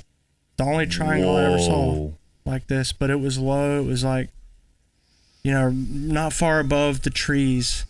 And it was just a big, giant black triangle. It wasn't making any sound, and it was moving very slow with the point backwards. The flat side was moving forward very slow. And it had green lights from the tips all the way back to the point. And a glowing dome in the middle of it. What? I don't know if it was military or alien or whatever, dimensional beings, but that sounds really similar to a lot of like the sightings in the past couple of years. Yeah, it's been the pills and then triangles. You know what I'm talking about, right? Or orbs. Yeah, I do. I mean, obviously the it's orbs, like but those three. Yeah, it's those three things. It's always those three things. Like triangles. That was in Grace Creek. Yeah. Like where? Near Blossom Road. Okay. His mama's house. Him and other friend of ours. We don't want to give too many. Oh, it's all good. It's okay. Yeah. Yeah. That's dude. So it was big, like big. It was pretty big. Yeah. And low. Yeah, it was low. It wasn't much higher than one of these trees out here. Maybe. Wow. 100 and something feet up. It was low. Didn't make any sound, and it was. I always thought it was crazy that the point was backwards, because like you would think it would be flipped around and the point would be the front of the thing. Exactly. But it wasn't. It was the back of the thing. Because if you think about like aerodynamics, that's why ships are facing with like the point in the front and planes and stuff like that. I know all about it, man. So it to go like this would be counterintuitive unless it was a freaking UFO. Like that makes perfect sense to me. Freaking crazy. Was that maybe the weirdest one you've ever seen? And I would like to know the craziest or weirdest from each of us. Yeah. Okay. So I think that'd be cool. Well, I think that'd be pretty cool. That it was certainly strange, being that I was the only one I've seen like that, a freaking big black triangle. Yeah. But that's wild. The original river thing was definitely the strangest. Yeah. Or the wildest. Or, yeah. It has to be. Pretty wild. It's hard to beat that, man. Yeah. Yeah.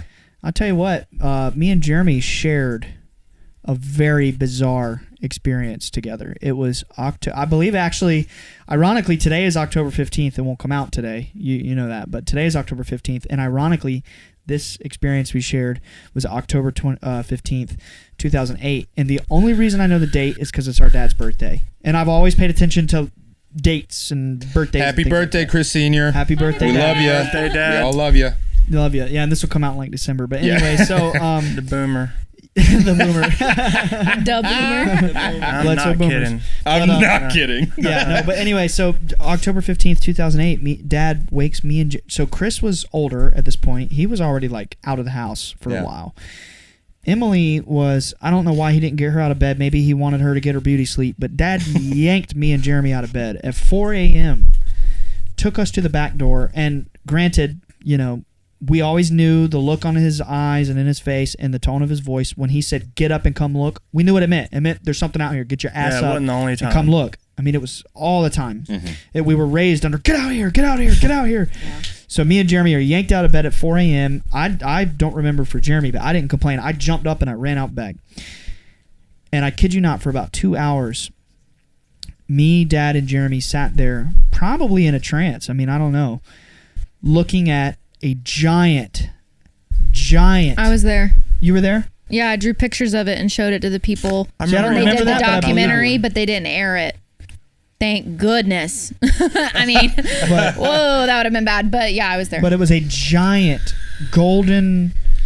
In the trees. In the trees. There was a giant... I'm talking like as big as a house, and if you saw it in the sky in the distance, you know, a golden glowing orb of light hovering over. There was a Christmas tree farm behind our yard, about 100 yards away past our property, and we just saw that thing, and I remember when you looked into the center of the light, there was some sort of blackness, but it wasn't like an object you could touch. It was like something bizarre. It was something that defied what you should be looking at. And I specifically remember in my 15-year-old brain looking at this thing saying, light doesn't work like that. You don't look at a light bulb. When you look at a light bulb, you know, there's a light, but, you know, this object had light coming off of it in waves. Like radiating. You know, yes, it was radiating a golden glow around. It was real early in the morning until it was still dark. So you remember this? Yeah. Gotcha. And I looked down at my feet and didn't see a shadow being casted from that would be normally cast by the sun or any other light. It's like the light was an object. Like you said, it was light, but it didn't work like. It wasn't. So it didn't project light. It just was. It was light. It was like. Does that make sense? The thing itself was. It doesn't make sense. Light. Not to me anyway. Sitting there, it was. I can't describe it. That's bro, what it was. It's the weirdest thing I've ever seen with my eyes, other than one other encounter. Wait, so that orb, that was like how close? It was big. 100 yards away. It was huge. Massive. Yeah, it was like. I remember seeing a huge looking over orange the trees, one with you guys. So, pine trees or however tall they are, just above think pine you're looking trees. 100 yards away, one football field. I could have thrown and just over the trees, a baseball and hit it. It wasn't 100 yards away. It was maybe it was less than 100 yards. Maybe it was more like 50 or 60 yards. I mean, it was. Yeah. Remember, our backyard was only like an acre or 2 acres, and to the right was a Christmas tree farm. It was right over those trees, just past our backyard, bro. And it was a giant golden ball of light, and it was like it wasn't emitting light on the trees around it. The trees weren't bright. The trees were normal. The shit itself was actual light. The one that I remember was going over the shed too. Is this that one? It was back in that. Because we saw a bunch. It might not have been the same moment. It was in that direction. It was over the shed and in through those trees. And then the light just and I don't have much trees. memory of it, but I do know that I saw it because I was drawing pictures of it when I was You would have little. been like 12. Yeah. I can tell you that that was by far the most impactful one. And I looked at Dad. I was like, Dad, that's the standard. Don't wake me up at like 2 a.m. if it's not like that. Yeah, don't wake me up again. Mom always used to say, if they're not waving out the window at me, don't call me out here. Because she was, you have to understand, so many hundreds of times, Mom got sick of being called to go look at an orb.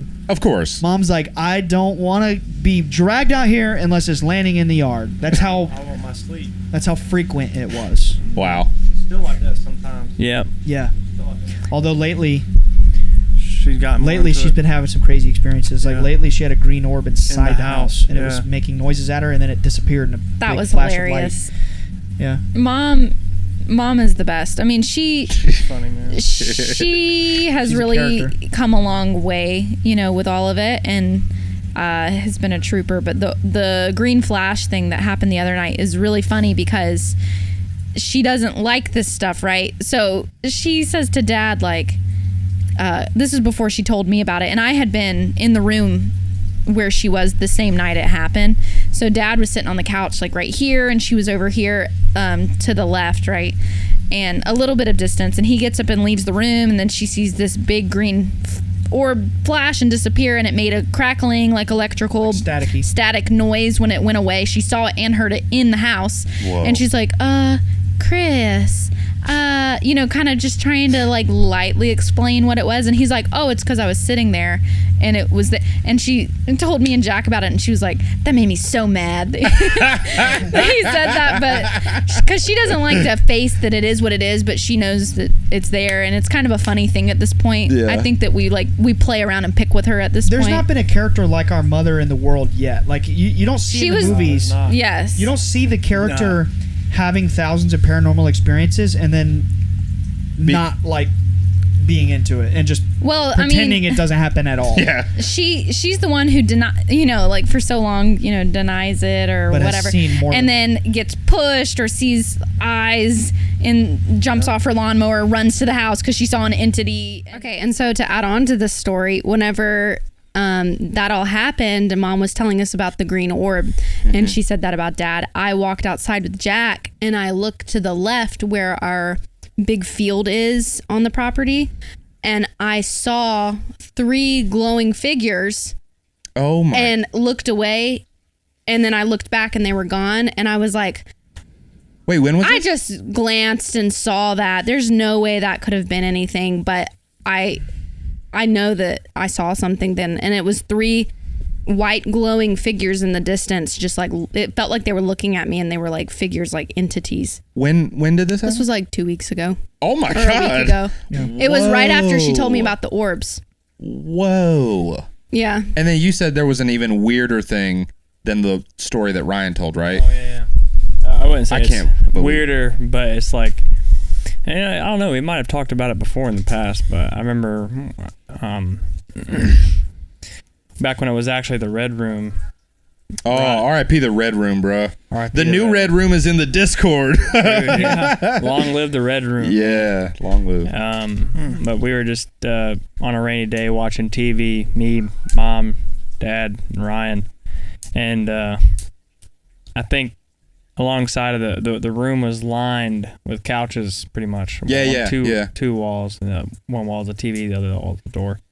And it was also lined with windows. And I was just laying with Mom, I guess you could say perpendicular to the window that was above Dad's shoulder, right? So it was to my right. And I looked and saw something staring at us through the window. And oh my God, I remember this. Yeah. And then I looked over at Mom. I was like, hey, Mom, did you see that? And then she looked at me with her eyes like pretty wide open, and she was white in the face, and she was like, did you see that? And I was like, I did see that. And then they had us outside searching for it and looking for whatever it could have been, and it just seemed like there was nobody outside. It was raining, and the window was pretty it was elevated off the ground. I don't know how many feet it was exactly, but it couldn't have. I don't know. We went out looking for anybody who it could have been. What did it look like? So it was like a humanoid figure. Yeah. Eyes. I didn't get the. It's been a long time, so it was out a glance for me, but Mom made eye contact with it. But that's one that's stuck with her for quite a long time. That how Ryan said, or Emily might have said earlier, that she doesn't insert, or she'll just randomly insert things into conversation. That's one that she's corrected me on about many times. What it looked like, she can in detail describe to you what it looked like. Well, what did she say it looked like? She said it had like, what do you guys disagree? Like not brown, but darker in complexion. Obviously didn't have no hair. Yeah. Had like larger eyes, but it had like some discolor. like where its temples were. She said they had like almost like it was light, but it was like colors. What? Yeah, it was very strange. And you see the house we like I had told earlier, it was daylight. On the weekends we built this house together, our family, and we converted it from an old mobile home. So it was raised up on a platform. So for anybody to be standing square and making eye contact with somebody in the room from outside, they would have had to be 7, 8, 9 foot tall. Yeah, it's a tall the house window. Was raised. Yeah. Mm-hmm. It's a high. It would have to window. be a very tall person. Yeah. Yeah. See, there's all kinds of different like you were saying earlier. They're not the same. Like these experiences are not the same. Many of them are starkly different than the others. Mm-hmm. Like there's an orb one day, and the next there's something looking at you through your window. Right. Like you grow to a point where you don't even know at all what you should expect, from something like that. But I'm what's up? They're just as the experiences are just as unique as the people that are having them. Ooh. So it's like, and then each individual perception or assigned reason or whatever logic they use to determine whatever it is that they see, because that's what people do with that, or they just can dismiss it entirely. They're going to come up with a multitude of reasons as to what it could be. Mm. And going back to what we were talking about earlier, that's why it was like so annoying having people constantly telling you that this is something you should be afraid of, this is something you should be mindful of and stay far away from, ignore it, don't acknowledge it. It can be suffocating because it's peeking in our window, bro. Yeah. you can't ignore it. Yeah. Yeah. Yeah. So you can't. Yeah. You simply just can't ignore it, especially when they don't want you. They like, if for some reason or another, they want you to be aware of what is going on. Yeah. Yeah. Is what it feels like. And they make themselves apparent. They make themselves known. I guess a good word. At first, it was intrusive. Yeah. Yeah. Yeah. It was initially.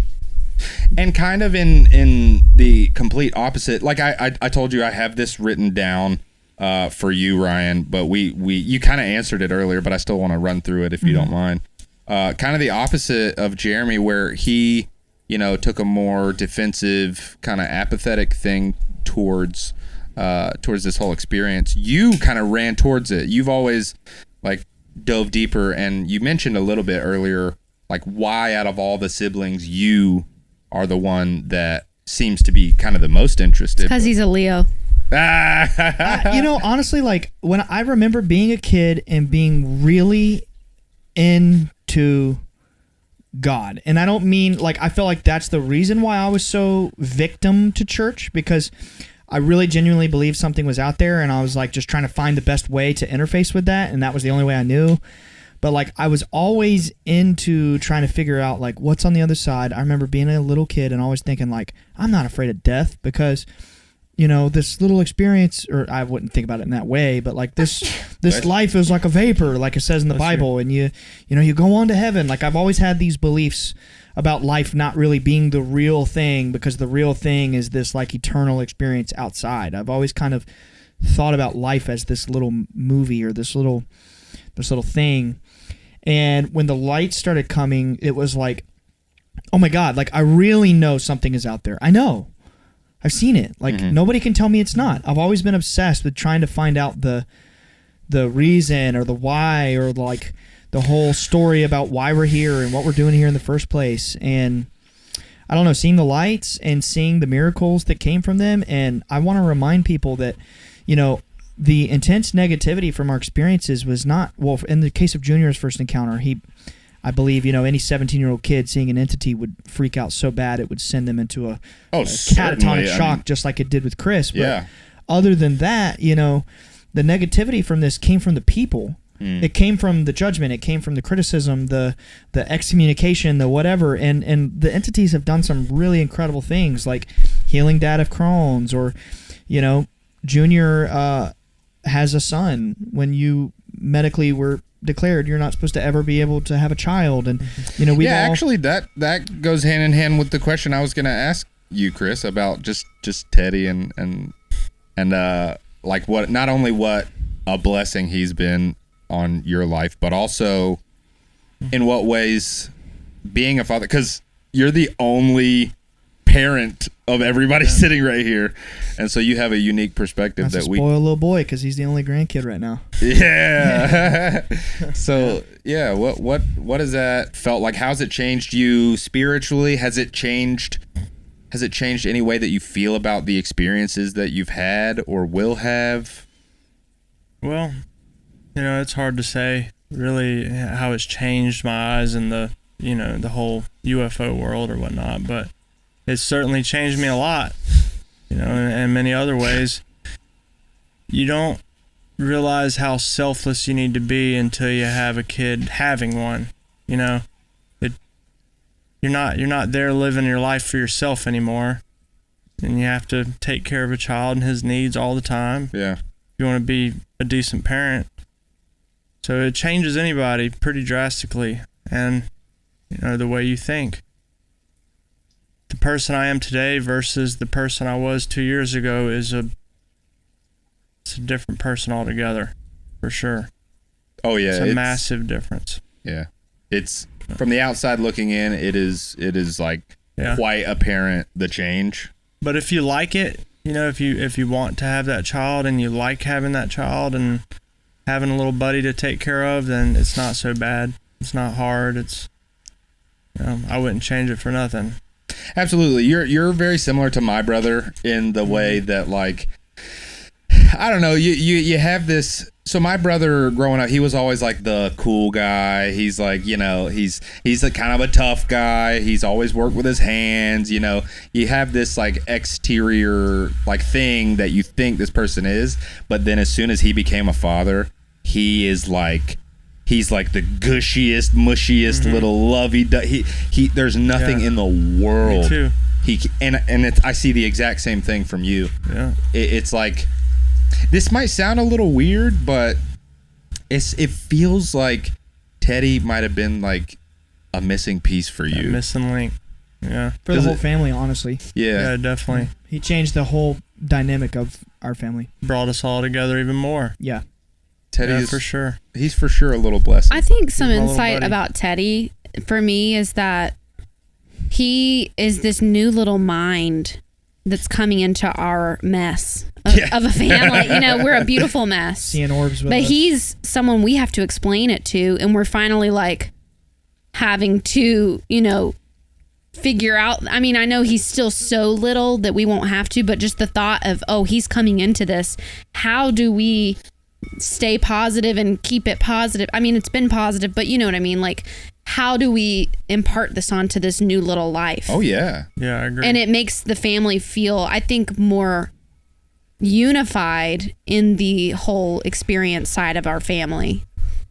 Does it feel that way? Because we don't want him to feel any fear or doubt, right? We want him to feel, not that we're trying to put anything in his head, but he's going to see stuff and we want him to feel supported. He's already had his own experiences. I think maybe us, really? Yeah. Even though he's so little, the thought of us supporting him through anything like that, any questions, is very cathartic for what we've been through. That's really, really, really touching. Yeah. Yeah. Because it's not only to his benefit. Like, of course it is to his benefit, and like, you guys are sharing the positive feelings that you have towards this phenomenon with him and showing him there's nothing to be afraid of.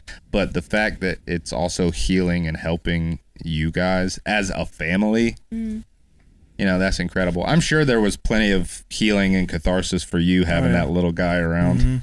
I mean, he's just the best. It's nice because Teddy's a clean slate, and like, we were all raised under these strict religious conditions, and we start seeing the lights and it's like, oh my God, and you start panicking. But little 2-year-old Teddy, he's looking at him and he's going to grow up with that being the normality. It's going to be what he knows. And it's like, I'm curious to see what that will do for the future of humanity. All the kids growing up, seeing the lights and like, kind of like being born into an era of time where the truth is being spread. Like what kind of society we're going to live in. I mean, it's just like, Teddy's not afraid.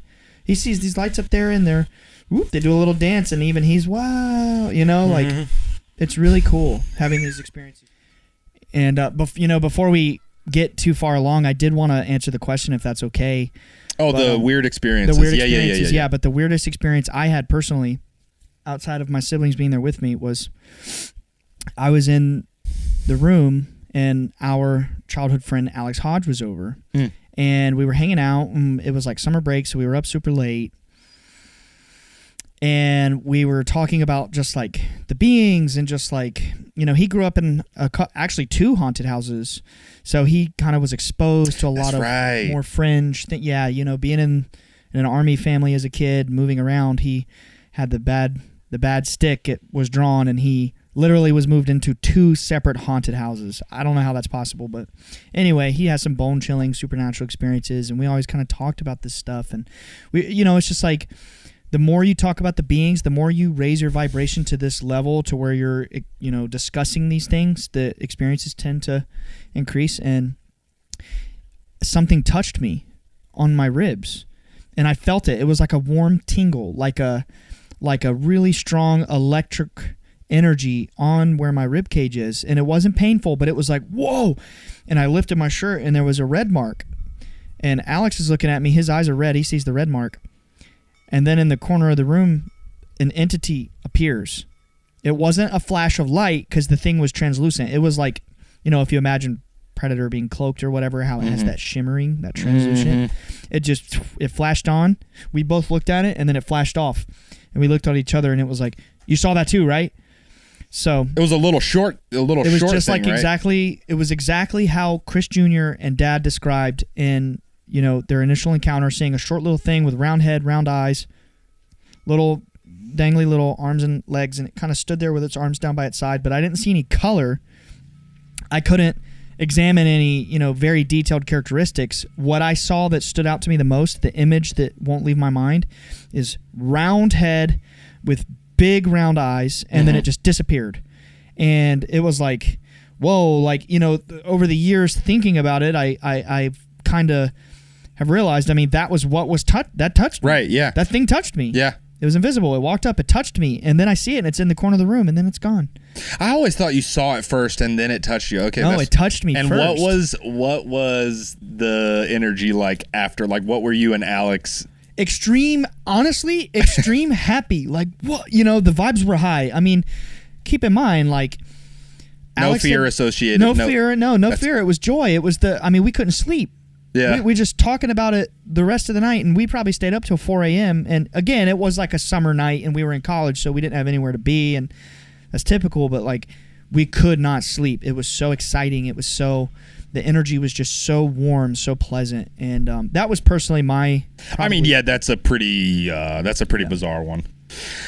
So a really beautiful thing is that we've been fortunate enough to have all of you guys on the show. Obviously, you, Ryan, you've been on every episode so far.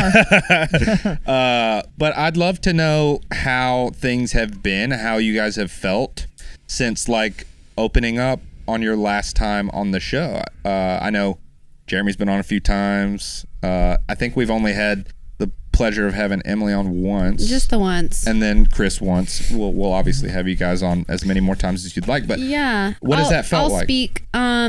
I'll say that this is my second time coming. I'm excited to come on both times, and there's still a bit of hesitation because there are people that I don't feel comfortable talking about this to, so if they hear it, that makes me scared, you know. Right. So there's that, but then once I get on here, I just don't want it to end. I don't want the episode to end. I want to keep talking about it because it feels great. Yeah. And then after my first episode, I actually had some people reach out to me that really surprised me. Really? Yeah, I'm not going to list any names or who they are, because to some people listening, it might be obvious who they are. But just some people that know that your responses were really special to me, because I thought you would never support this. Aww. Never support me. So it feels really good to have a little bit more of a community. I think it's a little emboldening to have, you know, some more people speak up about, you know, their support of all of it. And the more this is the second time, but the more that I talk, the more that I want to, even with the fear still there of it being heard. Yeah. But it's been a really good experience overall. Well, yeah, we want all of you guys to come on as often as you'd like to do that. But yeah, I mean, we would hope that it's like, it helps. Even just talking about it in any capacity helps. You know, we would hope nothing that like you guys have nothing but positive experiences and that it helps.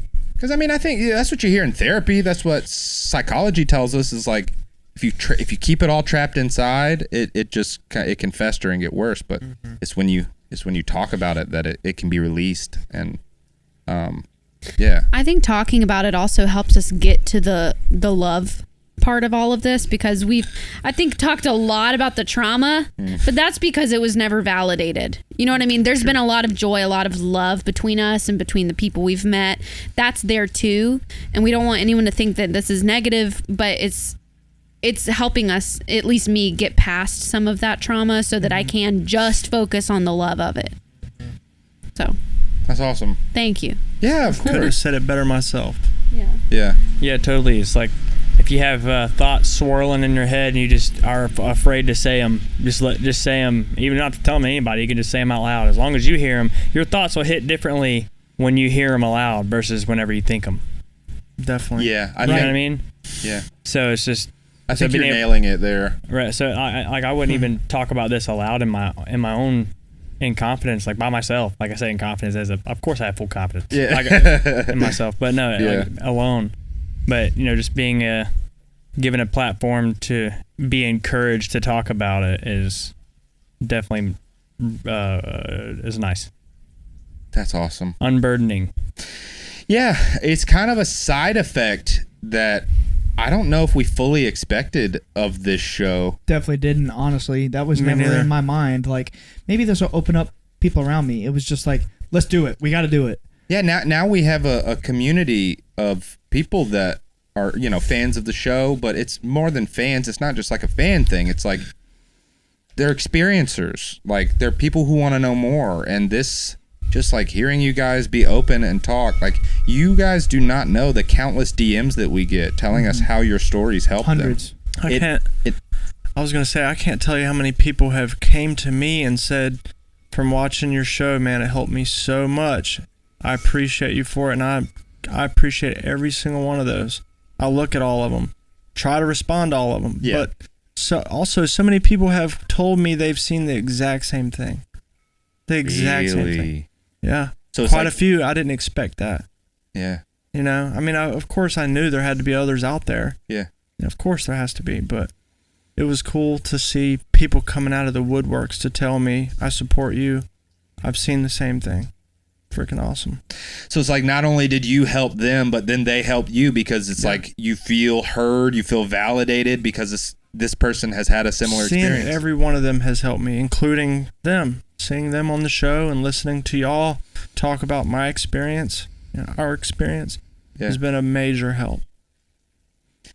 And that's more than I could have ever asked for. Yeah. I feel like personally I'm at a point in my life where all I care to do in the world is just help people in any way that I can. And so if our little internet show has helped anybody, then it's all worth it, Mm-hmm. Truthfully, it might be little to you, but it's massive to me. Sure. No, sure. Yeah, you're right. It is. Yeah, it is massive. It's massive in what it does for people, and what it makes people feel and how it helps people. It is massive in that way. The numbers of, and we do great. We do, sure, but that doesn't matter. It's if it's one person and it helps them and heals them, then it was all worth it. It was all worth every bit of it. That's right. And truthfully, man, like, we didn't expect any of that. The main thing that was in my head was, I just want to sit down in front of a camera and hit record and talk and be my authentic self, so that sometime years down the road, it could be 10, it could be 20, it could be 30, I don't know, it could be 5. When everybody in the world knows this story, they'll see this hundreds of hours of footage that we've captured of these traumatized individuals just being authentically genuine, and nobody could see that and say, I think these people are being disingenuous, or they're not being honest. How could, like, that was my intention. I didn't expect that it would carry over into like impacting you guys. I really had one thought in mind, and it was just like, just get out there, just keep talking, be yourself, be real, be genuine, and people will believe you for it. That's why I'm so big on like making sure we at least are putting out a video component. Yeah. Because for anybody that watches the video, they can see the vibe we have, the fun we're having, the laughs, the jokes. I mean, we're just being real. We're keeping it real. We're being real. That's why episode 0 was called Keeping It Real. Yeah. That was the whole point, was I said in episode 0, we're going to keep our conscience clean, and we're going to tell this story going forward. This is how it is, you know? And I do think, you know, it's kind of like taking off beyond what we thought it would be. And there have even been times in my head, I'm like, is this even right? Like, am I just going out there just like guns blazing on the internet saying stupid shit that is irrelevant? And you said something to me a few weeks ago. You said, your show helped me, so don't ever quit. Don't ever stop. You got to keep going. You got to keep going. It's more meaningful. It's more impactful than you realize. And that kind of like shook me, you know, like privately I'm at the point now privately where everybody I meet that I've known before has like heard about the podcast in some way. And sometimes they're like, oh my God, I love it. And then sometimes they're like squeamish about it and it's weird, and they treat us even weirder and even more harsh and even more judgmental. And I've been having this battle in my head, like, is it worth it? Is it worth it? But what you said to me, and then what Nick has also been saying to me, he's like, bro, you know, we're getting DMs, we're helping people, it's changing people's lives. I'm like, yeah, this is really kind of like outside of our hands. Like, it's got it. This project, too late now. It's too late. Yeah, this thing has its own identity that it's become. And like, I'm at the point now where I'm kind of like going through this humbling phase of getting out here. We're being silly. We're making the show. We're like, yeah, nothing can stop us. Like, we're going to take over the world. And then I hear some of that backlash that's making me kind of like retreat. And I'm sitting here like, From family.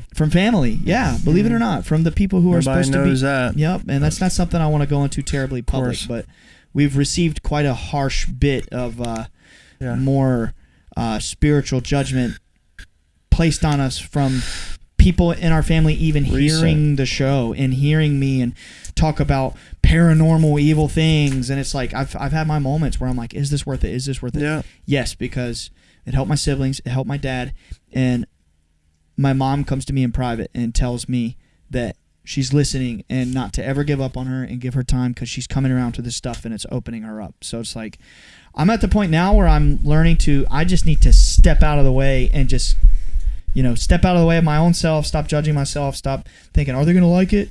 You know, every time we turn off an episode, was it good, guys? Do you think they're going to like it? Do you think they're going to like it? You're just raising the vibe. I'm just, it's raising, evolving consciousness. To be candid with y'all, sometimes we hit record and it's like, what are we doing, man? You know, that's how I feel. That's how I feel. Right, yeah. Like, me and Alex are always doing, like, bro? Me and Alex are always like, this is gold. This is awesome. And Ryan's like, was this good? Is this all right? Is it terrible? It's because we have a fear of speaking after being told to shut up. That might be shocking. And to talk and act like monkeys and talk and talk. And we're like 60 So, of course, he's scared to speak.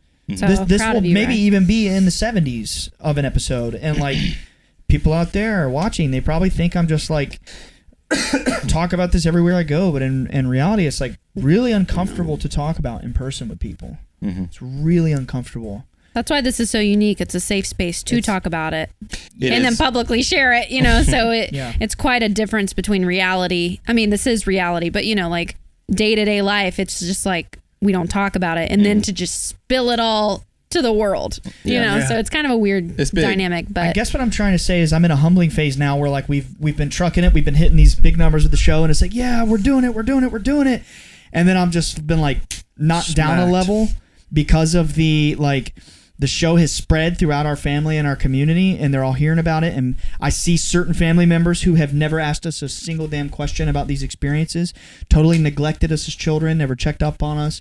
They all just thought daddy was going crazy kind of shit, judged us, excommunicated us. They're looking at the posts. They're liking them. They're viewing the stories. So I'm hitting this humbling phase with like, oh my God, like people are actually paying attention. Now how do I carry myself forward? You know what I mean? So it's this weird... The only way you can, which is just be you, be genuine, let go of the fear, and just keep trucking forward, being you. Keep on trucking. That's what you guys have been... Keep on doing what you're doing. Yeah. At the end of the day, all the things that we're speaking on have either happened to us, been told to us by the CIA, or has been a topic of conversation in our childhoods and lives, and fuck, it is what it is. Yeah. If they don't like it, then don't listen to it. Yeah, that's right. Right, it's your life. You're it's doing your an amazing job. You guys we're bringing forth our truth, which is the truth. It's fucking awesome. And I was going to say that I'm just thankful that, we do have the family we have, because even though the world hasn't been there for us, family and friends and the world, literally people all over the world, criticizing, we have had our family unit validating each other. And that's really the most important thing. So thankful for my brothers. That's so sweet. Yeah. Overall, though, to shift back into a positive vibe, I'm incredibly grateful, incredibly humbled, incredibly blessed. And no, I'm not going to stop or anything like that. It's just sometimes in your worst day, when you're having a bad day, all these crazy ass thoughts go through your head, and you hit these low points. But no, I don't think. I think it's only going to grow and grow, and it's going to go places we never could have imagined. And ultimately, because we're doing it with a clean conscience, and that's the most magical thing you can do. Yeah, it's all about just getting it out there. We're not perfect. We're not better than everybody or anybody really, but we're trying to tell something really awesome to the world, and getting out there and just putting our foot down. This week we're talking about this. This week we're talking about this. But in reality, we're just keeping going. I don't know. Yeah. It's important. What you guys are doing is so important, and I think it's important for all of the people that it helps. That's why it's important. So to kind of wrap up here, if there are any of you watching this show that have been holding in your experience, have been scared to talk, what would you tell those people? What would you tell experiencers who are afraid of judgment or scared or whatever? What would you tell those people? It's easier to prepare for something that that's going to come your way. You're going to get judged for existing. Mm-hmm. And whatever kind of opinion you have, you're going to get judged for it. Yeah. Positively or negatively. Even the extreme ones, like seeing UAPs or UFOs. It's kind of a blessing. The way I see it, it's kind of a blessing to know that descent is going to come your way, because you can prepare for it. I know that's kind of no, it's a little OD, but I've mentally prepared myself for stuff like that, and it makes it to where I can handle it in that moment. Yeah, and not be driven by an emotional response. Because would you say do you feel it is still important regardless to push through that and still talk and still get it off your chest? Oh yeah, you definitely have to. That's you have to definitely talk and get it off your chest, get it out of your head.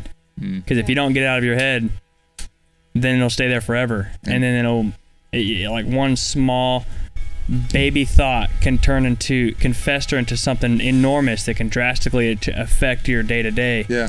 And if you hold things in, it's not good. You'll lose your hair. You know what I mean? Yeah. So yeah. You gotta talk. I agree. It is so important to speak it, get it out. Sure, some people won't believe you. It doesn't matter.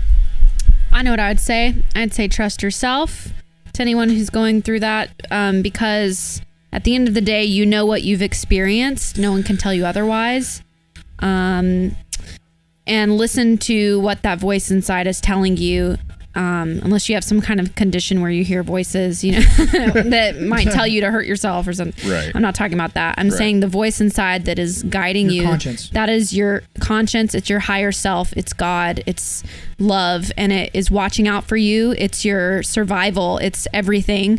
And if it's telling you saw something and you're so conflicted whenever someone doubts you, it means that it has some validity, and you need to surround yourself with people that will support you and listen. Even if they don't believe you, they'll just love you through it, and you can create a community that you can thrive in. I would say to someone who's having experiences, I would say just go ahead and be prepared that probably half the people you bump into in your life are probably not at the level of psychic or conscious development to even be able to process what you're experiencing, what you're explaining. And you could say it to them. You could look at them in the eyes and say, you know what? I saw an orb last night. It was a ball of light. An entity stepped out of it, said to me this, that, or the other. Stuff that happens to us or my dad or whatever. And people will go, huh? Huh? It's like they can't Yeah. Process the words that are coming out of your mouth. Their brain, their consciousness just cannot compute. And this is what I would say is you have to be really careful about who you tell these things to, unless you don't care that people are not going to believe you, because that's the debilitating part is when you look someone in the eyes and you tell them the truth, and just because of what you said is outside of what they even know or understand, they're going to think you're a liar, they're going to think you're crazy, they're going to treat you weird, you're going to feel the vibes. So just expect, it's like fill out who you can trust. Only tell this stuff with people you can trust. But in that same vein, anyone who can't understand, we have to understand that everyone's on a different level and part of their journey, spiritual, physical, everything about life is a journey. And just because they might not believe you right then doesn't make them less of a person. Doesn't mean you shouldn't love them. Yeah. You shouldn't That's true. Thank them for their part in your life.